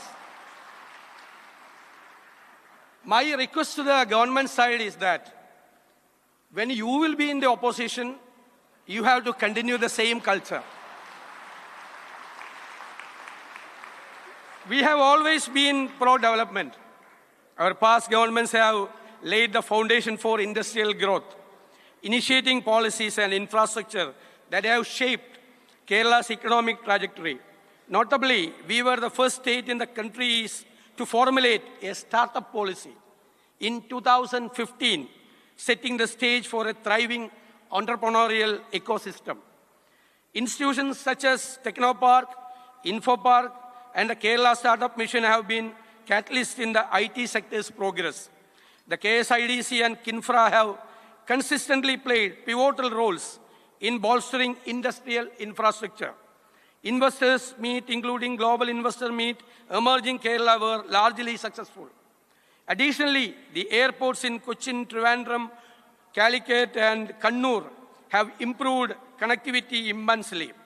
Kerala's service sector has witnessed significant growth over the years. A large portion of Kerala's economy still relies heavily on tourism, as the Honorable Union Minister said, remittance and services rather than manufacturing. With world-class tourism destinations, this sector holds immense untapped potential. Another thing I would like to mention that once Kerala was notorious for the trade union militancy. I am leading many of the trade unions across the state. And Honorable Minister for Industries, he was also leading many of the trade unions. We are considered as the new gen trade unionists. We are happy to say that for the last 15 to 20 years, there were no strikes in any companies. No strikes, no go-slow.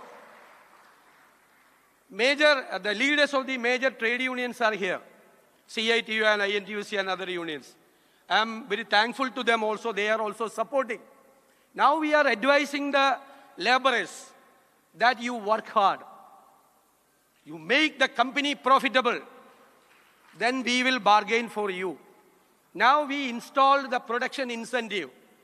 When the company is getting a more margin, the production incentive will go to the laborers. So I can proudly say that there is no trade union militancy in Kerala now. The public sectors, private sectors, nowhere. All the laborers and trade unions are cooperating with all the companies. The opening up of the education sector to private investments and the availability of affordable higher education has contributed to a highly skilled workforce. And another thing, we must continue strengthening our traditional industries, including kaya, handloom, cashew, khadi, village industries, and handicrafts. The rubber industry, the agro-based industries, Ayurvedic medicine, and wellness tourism, among others, are some of the industries that need special focus.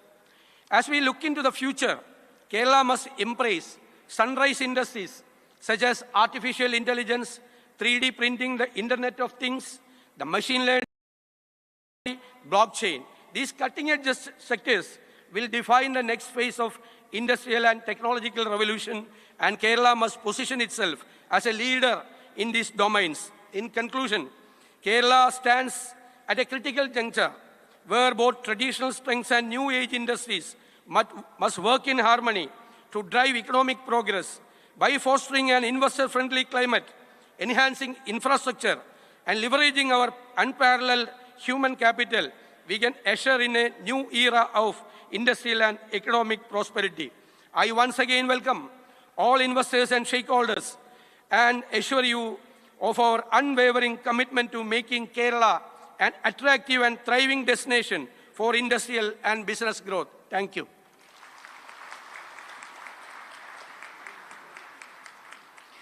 Everyone in the room is evidently delighted about the unconditional solidarity that you expressed for Kerala's development, sir. Thank you. And now, for a special address, I'd like to invite one of the brightest stars in the constellation of entrepreneurs from Kerala, the chairman of Lulu Group and the vice chairman of Norca Roads, Shri M.A. Yusuf Ali.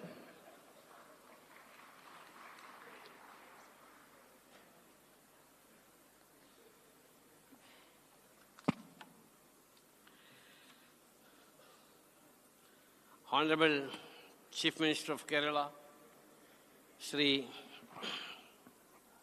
Pinarayi Vijayanji, Honorable Union Minister of Road Transport, Highways, Shri Nitin Gadkari ji, who had spoken.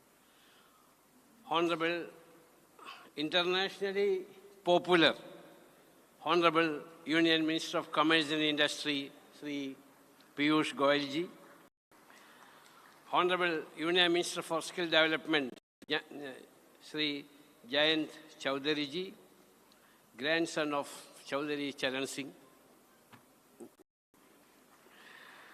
Honorable Kerala Minister of Industries, my friend P. Rajiv, Honorable Kerala Leader of Opposition, Shri V.D. Sadishan, thank you very much for your wholehearted support for developing Kerala.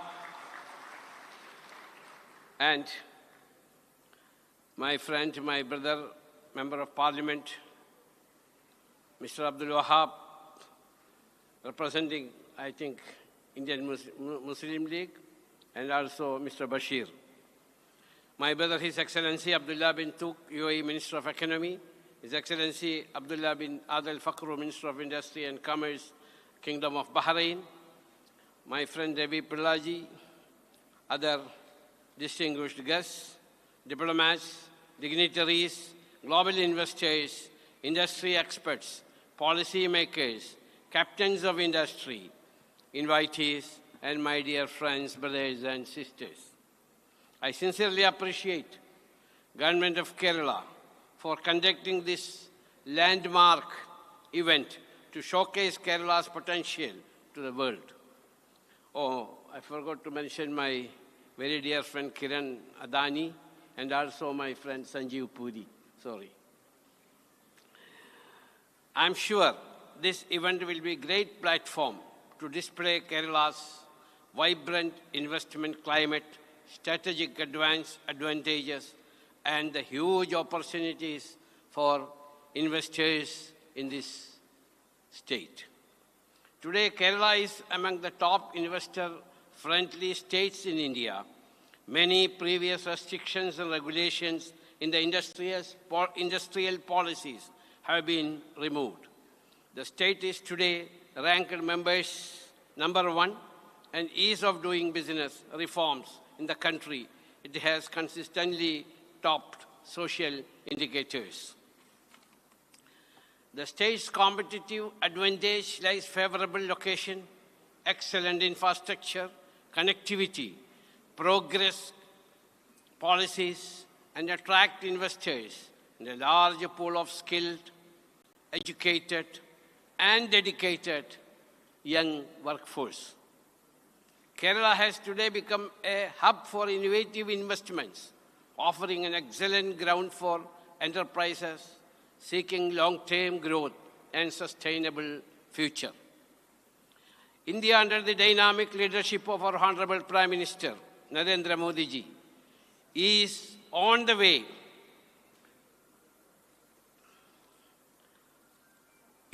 India, Piyush Goyal ji, India, under the dynamic leadership of our Honorable Prime Minister, Sri Narendra Modi ji, is on its way to soon become $5 trillion economy. Kerala is also playing a great role in this journey. I'm very proud to say that we are one of the largest investors in Kerala. A major chunk of investment in India is in my home state, Kerala. We have got shopping malls, hypermarkets, hotels, convention centers, including this convention center, logistic parks with cold storage and 100% export-oriented food processing plants in the state. We have also got 2 IT towers currently operational in Kerala, which are accommodating 15,000 IT employees. Another twin tower with capacity of 25,000 is almost ready for inauguration. In near future, we are also planning to lay foundation stone of our new food processing plant and cold storage facilities, which will be fully operational with state-of-art technology in Gadkari. In addition to this, we are also one of the largest exporters of food. We are also one of the largest exporters of food and non-food products from India and also from Kerala, feed our 280 hypermarkets in the Middle East and the Far East countries. I explained this to inform that we were able to successfully implement all these projects only because of Kerala is today an investor-friendly state. It is going through many commendable transformations under the dynamic leadership of Honorable Chief Minister Sri Pinarayi Vijayan. I personally appreciate Honorable Minister of Industries for conducting road shows and also participating in the World Economic Forum in Davos to meet potential investors and attract investments to the state. The presence of investors from all over the world, including excellencies, the ministers from the Gulf countries, is a result of this dedicated hard work. As an investor, I can say without doubt that Kerala has great potential and immense opportunities for investors in many sectors, including IT, traditional industries, medical device industries, agro-processing, logistics, artificial intelligence, robotics, defense equipment, tourism, and health tourism. To transform the state into an educational hub, the state has opened its doors to foreign universities. Instead of going from here, students can come from all over the world to Kerala. Now, let me conclude. India is the largest democracy in the world. But when it comes to development, both the ruling and the opposition parties and the central government are one. The presence of internationally popular, my dear Union Commerce Minister, Mr. Piyush Goyal ji, and the Union Minister Chaudhary ji to bless this meet is a message to the whole world. Also, the presence of my friend, Honorable Leader of Opposition, Mr. V.D. Sadishan, also shows that there is no difference when it comes to development. Also, the representatives from Muslim League. We should try to capitalize these opportunities Kerala offers to investors all over the world. I encourage every one of you to become strategic partners in this prosperity. Thank you very much and namaskar. Thank you, Sri M.A. Yusuf Ali, for being a pioneering partner in Kerala's growth story. And now for the next special address, we are honored to have the President of CII and also the Chairman and Managing Director of ITC Limited, Sri Sanjeev Puri here. Warm welcome, sir.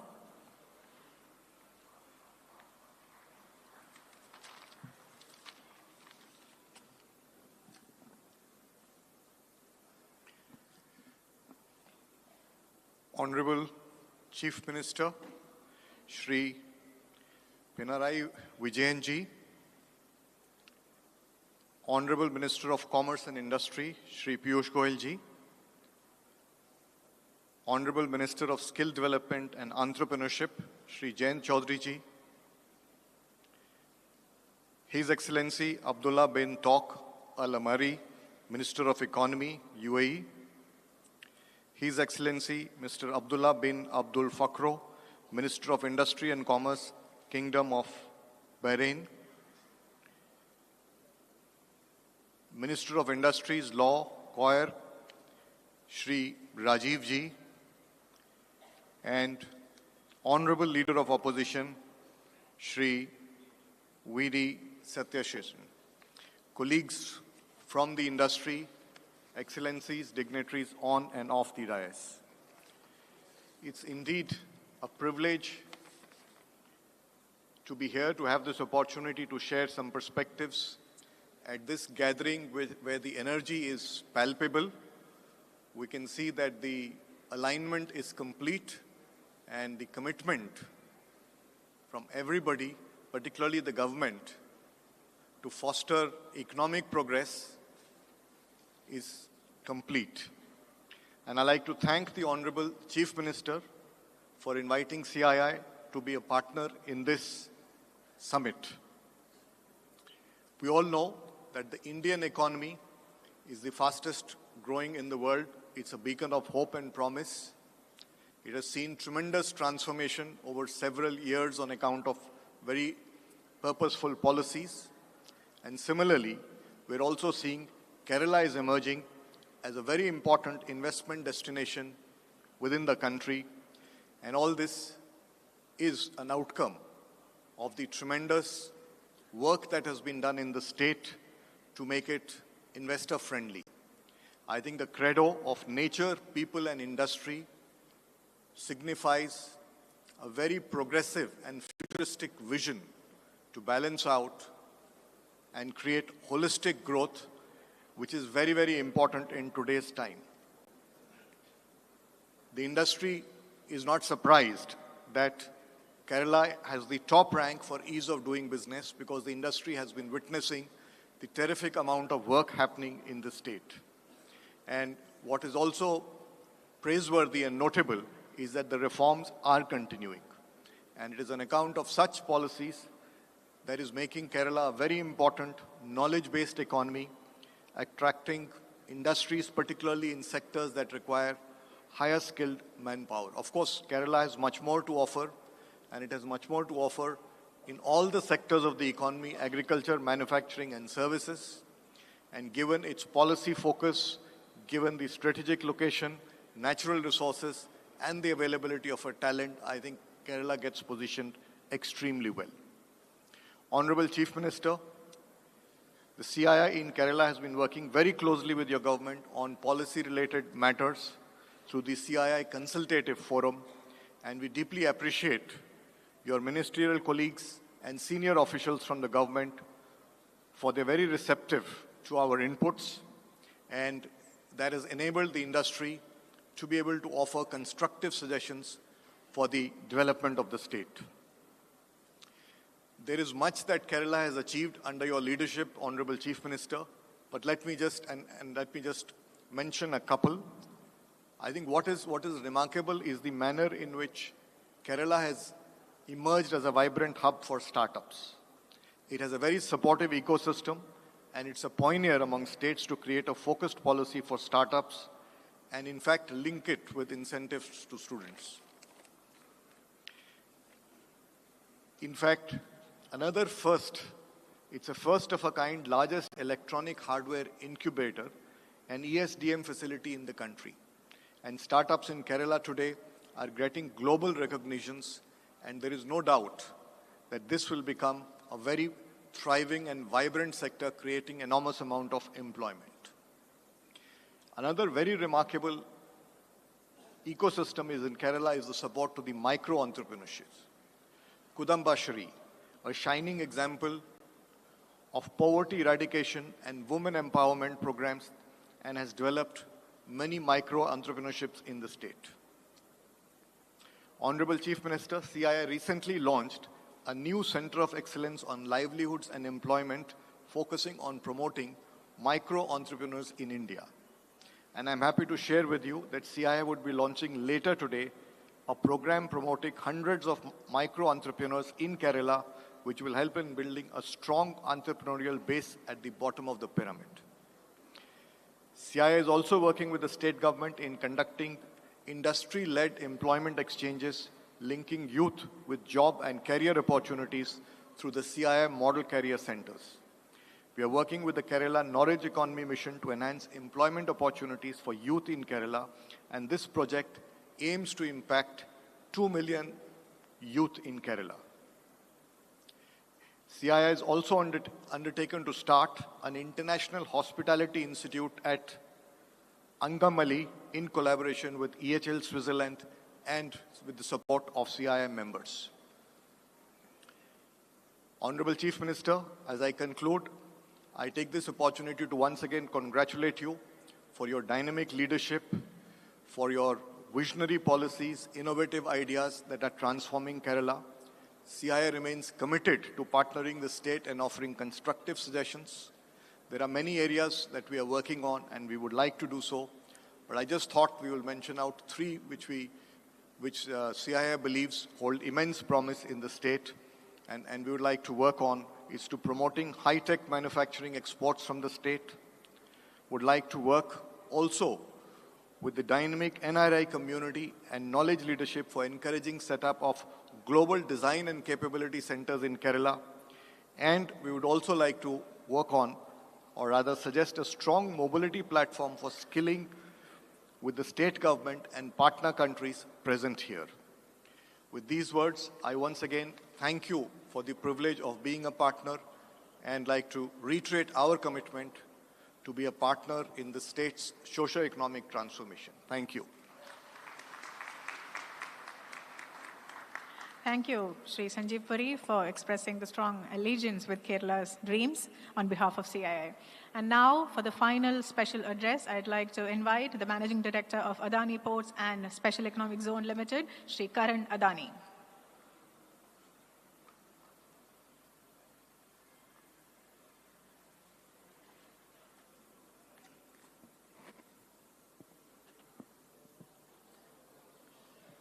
Honorable Chief Minister of Kerala, Shri Pinarayi Vijayanji, Honorable Union Minister of Commerce and Industry, Government of India, Shri Piyush Goyalji, esteemed ministers of present here, industry colleagues, and distinguished guests.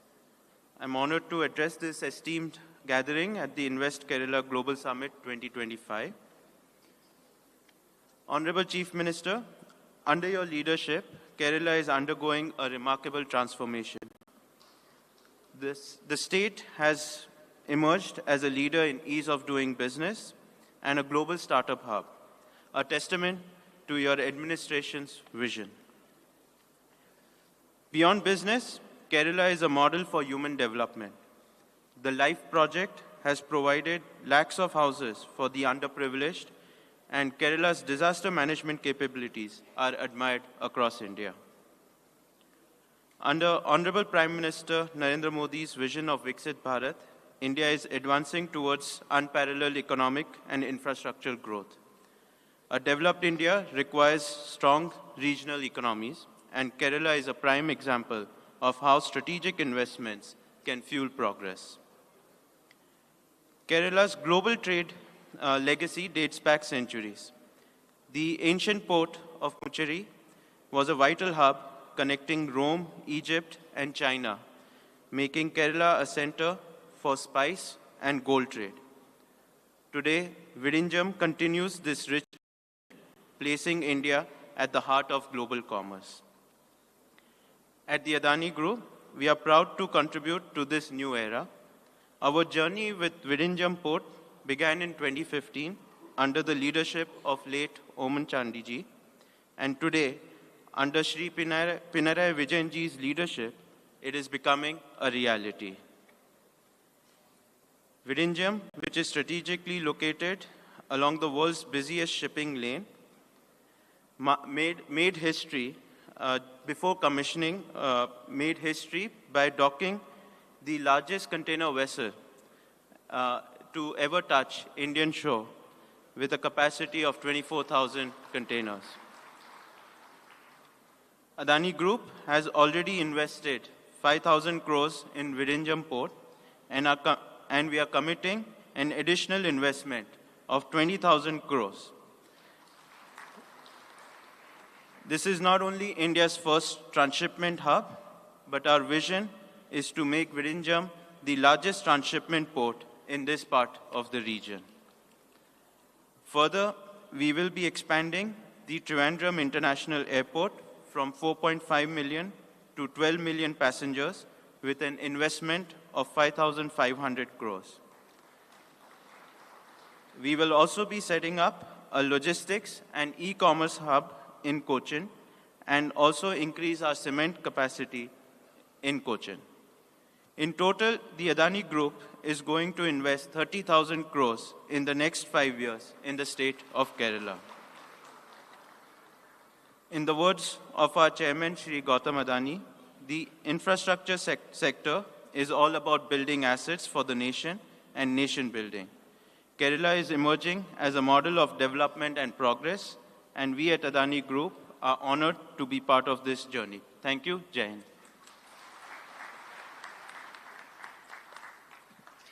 Thank you, Shri Karan Adani, for the continued investments that you've been doing in the state of Kerala to propel us into our path of progress.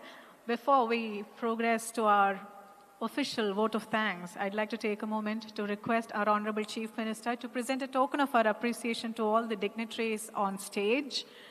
We'll be presenting a memento on behalf of the Government of Kerala to all the dignitaries on stage, starting with the Honorable Union Minister of Commerce and Industry, Shri Piyush Goyal. Honorable Chief Minister of Kerala, Shri Pinarayi Vijayan, will be presenting a token of our appreciation to all the dignitaries on stage, starting with Shri Piyush Goyal, Honorable, and Shri Jayant Chowdhury, Honorable Minister of State for Skill Development, Entrepreneurship and Education. We're also delighted to let you all know that we are presenting a Khadi memo to him from the state of Kerala. His Excellency Abdullah bin Thouk Al-Mari, Minister of Economy, United Arab Emirates.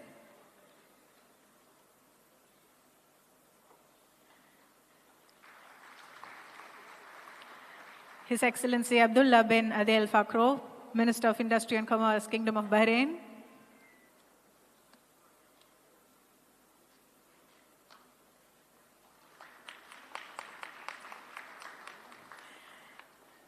Shri V.D. Satishan, Honorable Leader of Opposition, Kerala Legislative Assembly.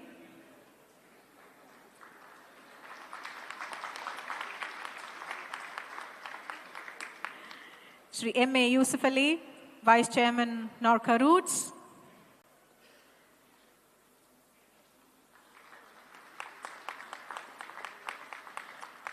Shri Sanjeev Puri, President of CII.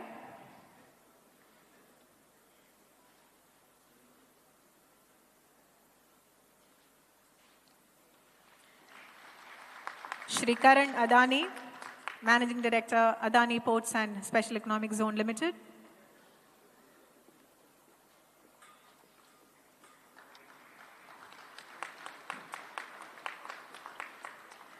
Shri Amitabh Kant, G20 Sherpa, India's G20 Sherpa and former CEO of Niti Aayog.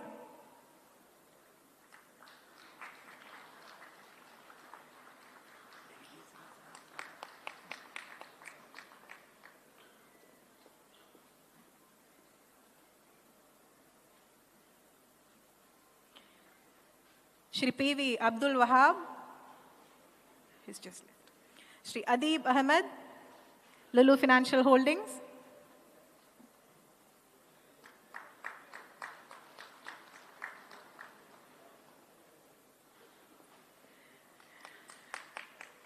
Ms. Anasuya Ray, AB InBev.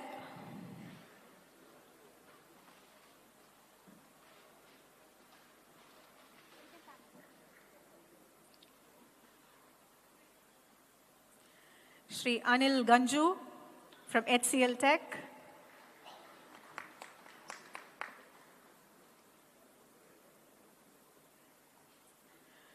Dr. Azad Moopan, Managing Director and Chairman of Aster DM Healthcare.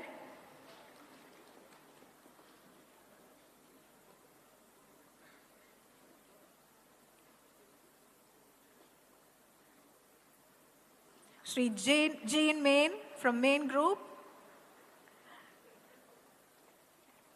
President and CEO of We Main Fills. He's a European flavor expert, Mr. Jean Main.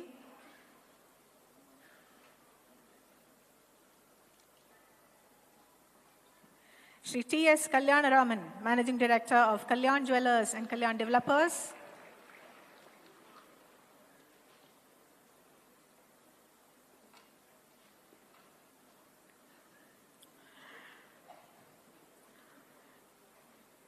Shri Martin Sontag, Otera CEO.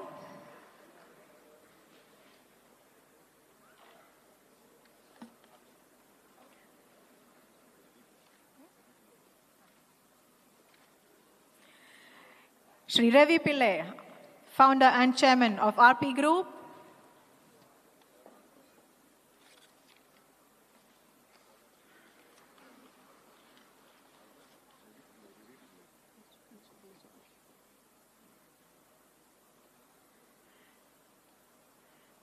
That's Shri Ravi Pillai, Founder and Chairman of RP Group, and one of the brightest stars in our business constellation. Shri Matthew Umman from Geo Platforms Limited.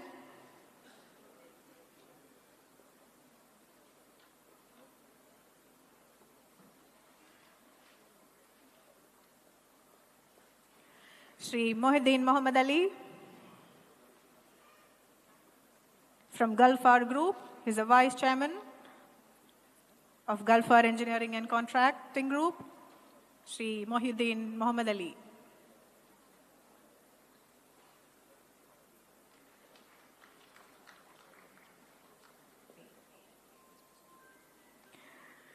Shri M.M. Murugappan from Murugappa Group.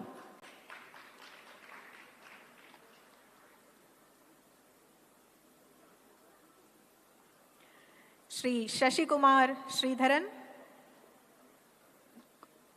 Google Cloud APAC Head.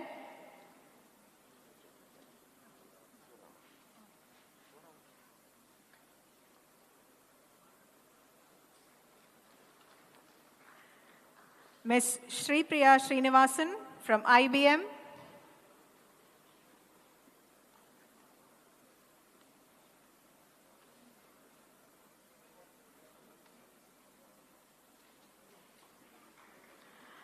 Shri Vineet Verma from Brigade Group.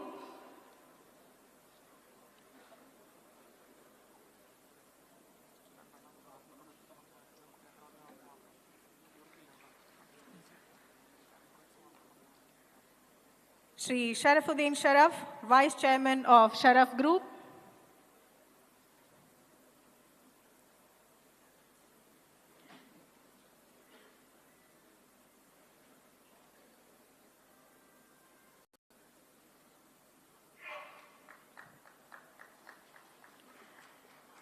And we're also delighted to have the Vice President of Abu Dhabi Chamber of Commerce on stage with us.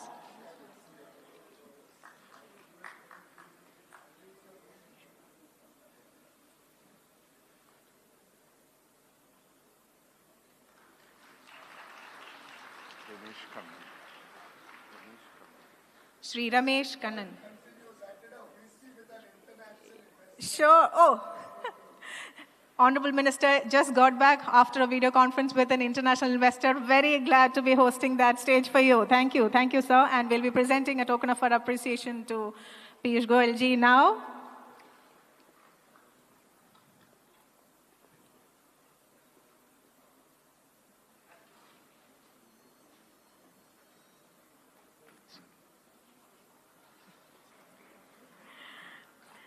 As a special token of appreciation from Kerala to both our central ministers, we are presenting a special khadi attire to both Piyush ji and Jain ji. Honorable Chief Minister will now present a khadi attire to both our central ministers, Piyush Goyal ji or Jayant Chaudhary ji.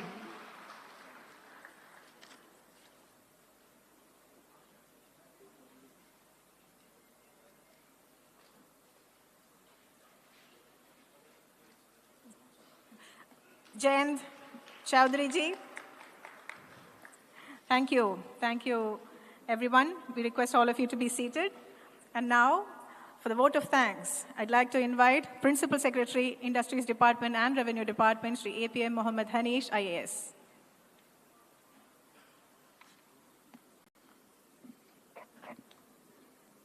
Honorable Chief Minister of Kerala, Shri Pinarayi Vijayan.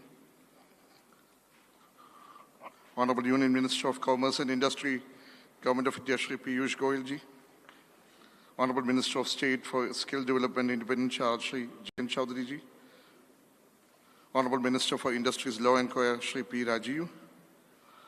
His Excellency Abdullah bin Tuk Al-Mari, Minister for Economy, UAE. His Excellency Abdullah bin Adil Fakru, Minister of Industries and Bahrain and Commerce, Kingdom of Bahrain. Other dignitaries on the dais, off the dais, ladies and gentlemen.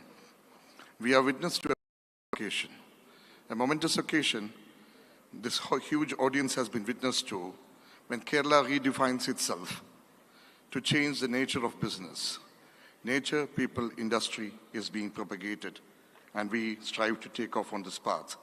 On this occasion, we had the Honorable Chief Minister of Kerala, Shri Pinarayi Vijayan, who drove the entire scheme of things during all these years in terms of attainment of greater heights and greater scale, the greater heights of excellence. Thank you very much, sir. We thank the Honorable Chief Minister, sir. We thank the Honorable Minister for Industries, Law and Coir, Shri P. Rajiv, who led us from the front. Thank you very much, sir. The Chief Guest of the Day, Shri Piyush Goyal ji, Honorable Minister for Commerce and Industry, has always been supportive of the cause of Kerala and its industry. Thank you very much, sir.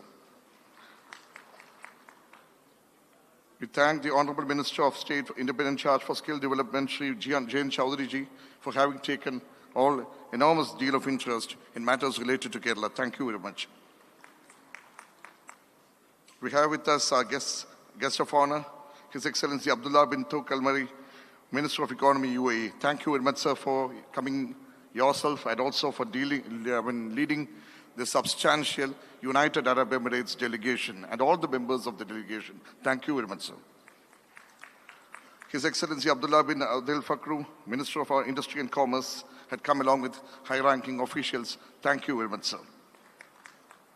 Honorable Leader of Opposition, Shri V.D. Sadishan, had come here to address us and give his enlightening thoughts. Thank you very much.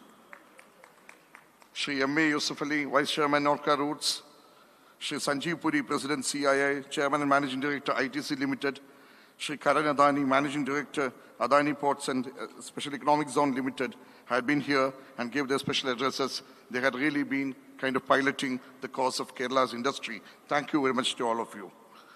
And we have on the dais Shri Amitabh Kant, G20 Sherpa, Shri P.V. Abdul Wahab MP, Shri Adib Ahmad, Mrs. Anasuya Ray, Shri Anil Ganju, Dr. Azad Mopan, Shri John Mane, Shri Josh Fulger, Shri T.S. Kalyan Raman, Shri Martin Sontag, Shri Matthew Uman, Shri Mahidin Muhammad Ali, Shri M.M. Murugapan, Shri B. Ravi Pilla, Shri Shashikumar Sridharan, Ms. Sri Priya Srinivasan, Shri Vineet Verma, Shri Ramesh Kannan, Shri General Sharafuddin Sharaf.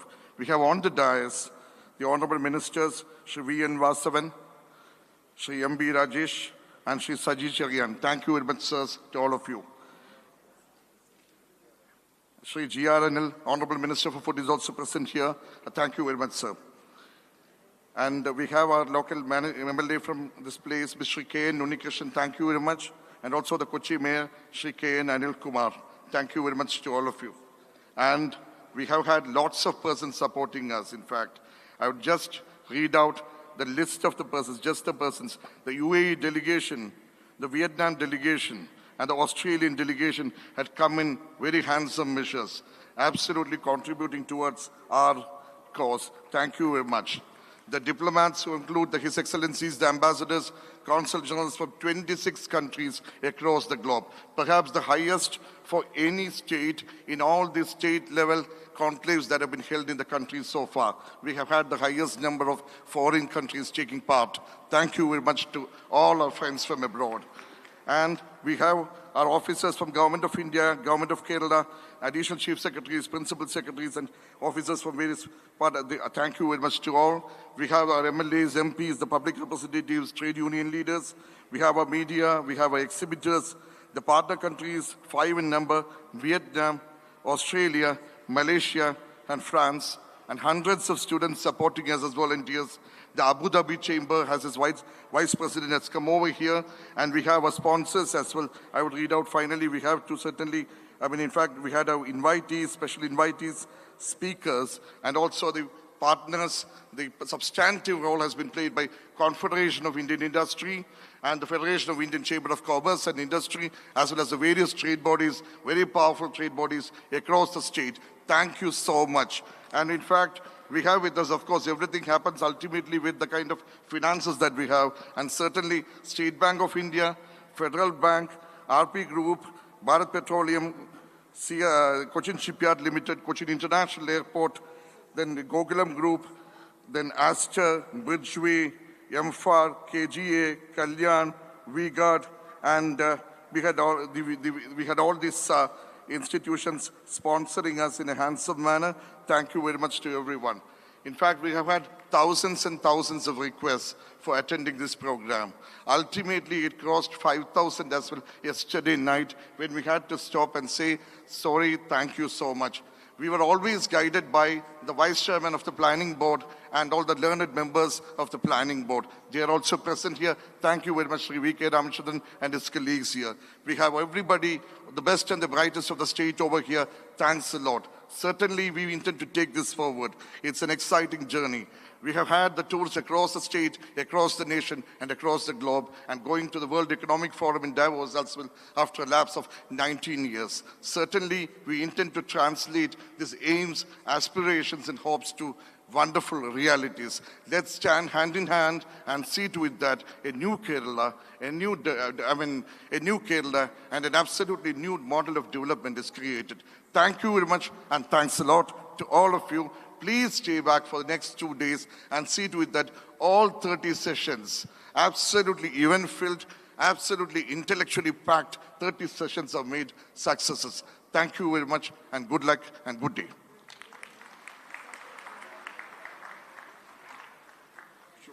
Thank you, Sri Mohammad Hanish. That brings us to the end of the inaugural session, the inaugural ceremony on stage. The dignitaries will now leave the stage and proceed to the inauguration of the exhibition that's happening outside. But we request all of you to stay back right inside this hall, because without any further delay, we are getting started with the plenary session on stage. The first plenary session at Invest Kerala Global Summit, which is on Kerala, a small world of big opportunities.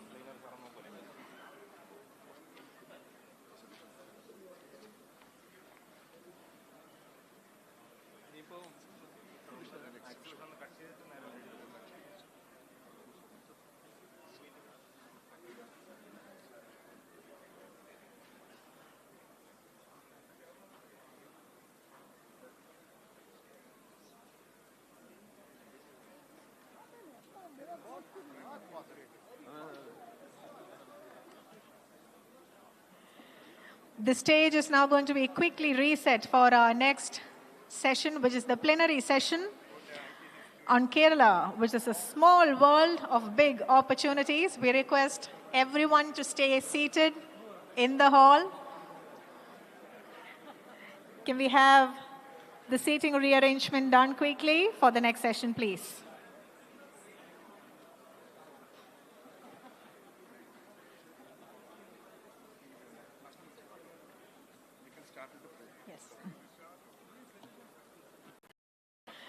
This plenary session on Kerala, a small world of big opportunities, is going to be opened by a presentation by our Principal Secretary from Industries and Revenue Department, Sri APM Mohammad Hanish IAS, to be followed by the moderator and panelists addressing us. I'd like to bring on stage the moderator for this session, Sri Amitabh Kant, India's G20 Sherpa and former Chief Executive Officer of Niti Aayog.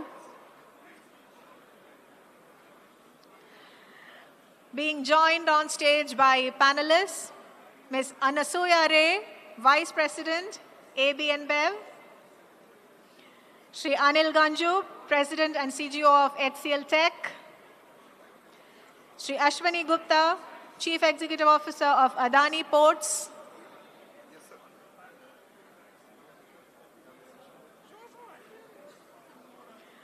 Shri Matthew Umman, Chief Executive Officer of Geo Platforms Limited, Shri M.M. Murugappan, Chairman of CUMI from Murugappa Group, Shri Shashikumar Sridharan, Chief Operating Officer, Google Cloud Asia Pacific.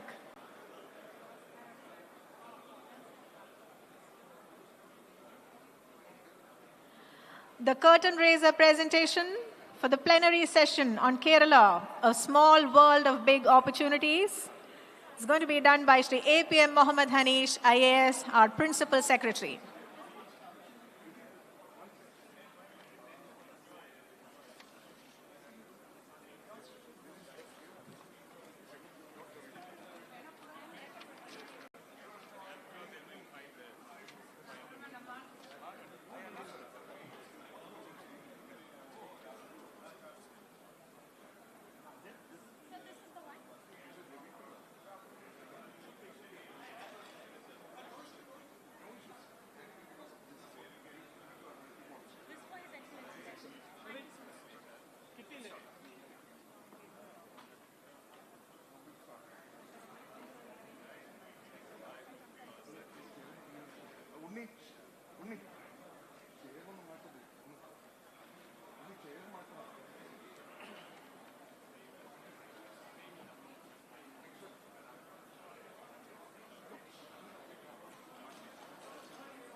Mr. Ashwani Gupta of Adani Ports, are you here?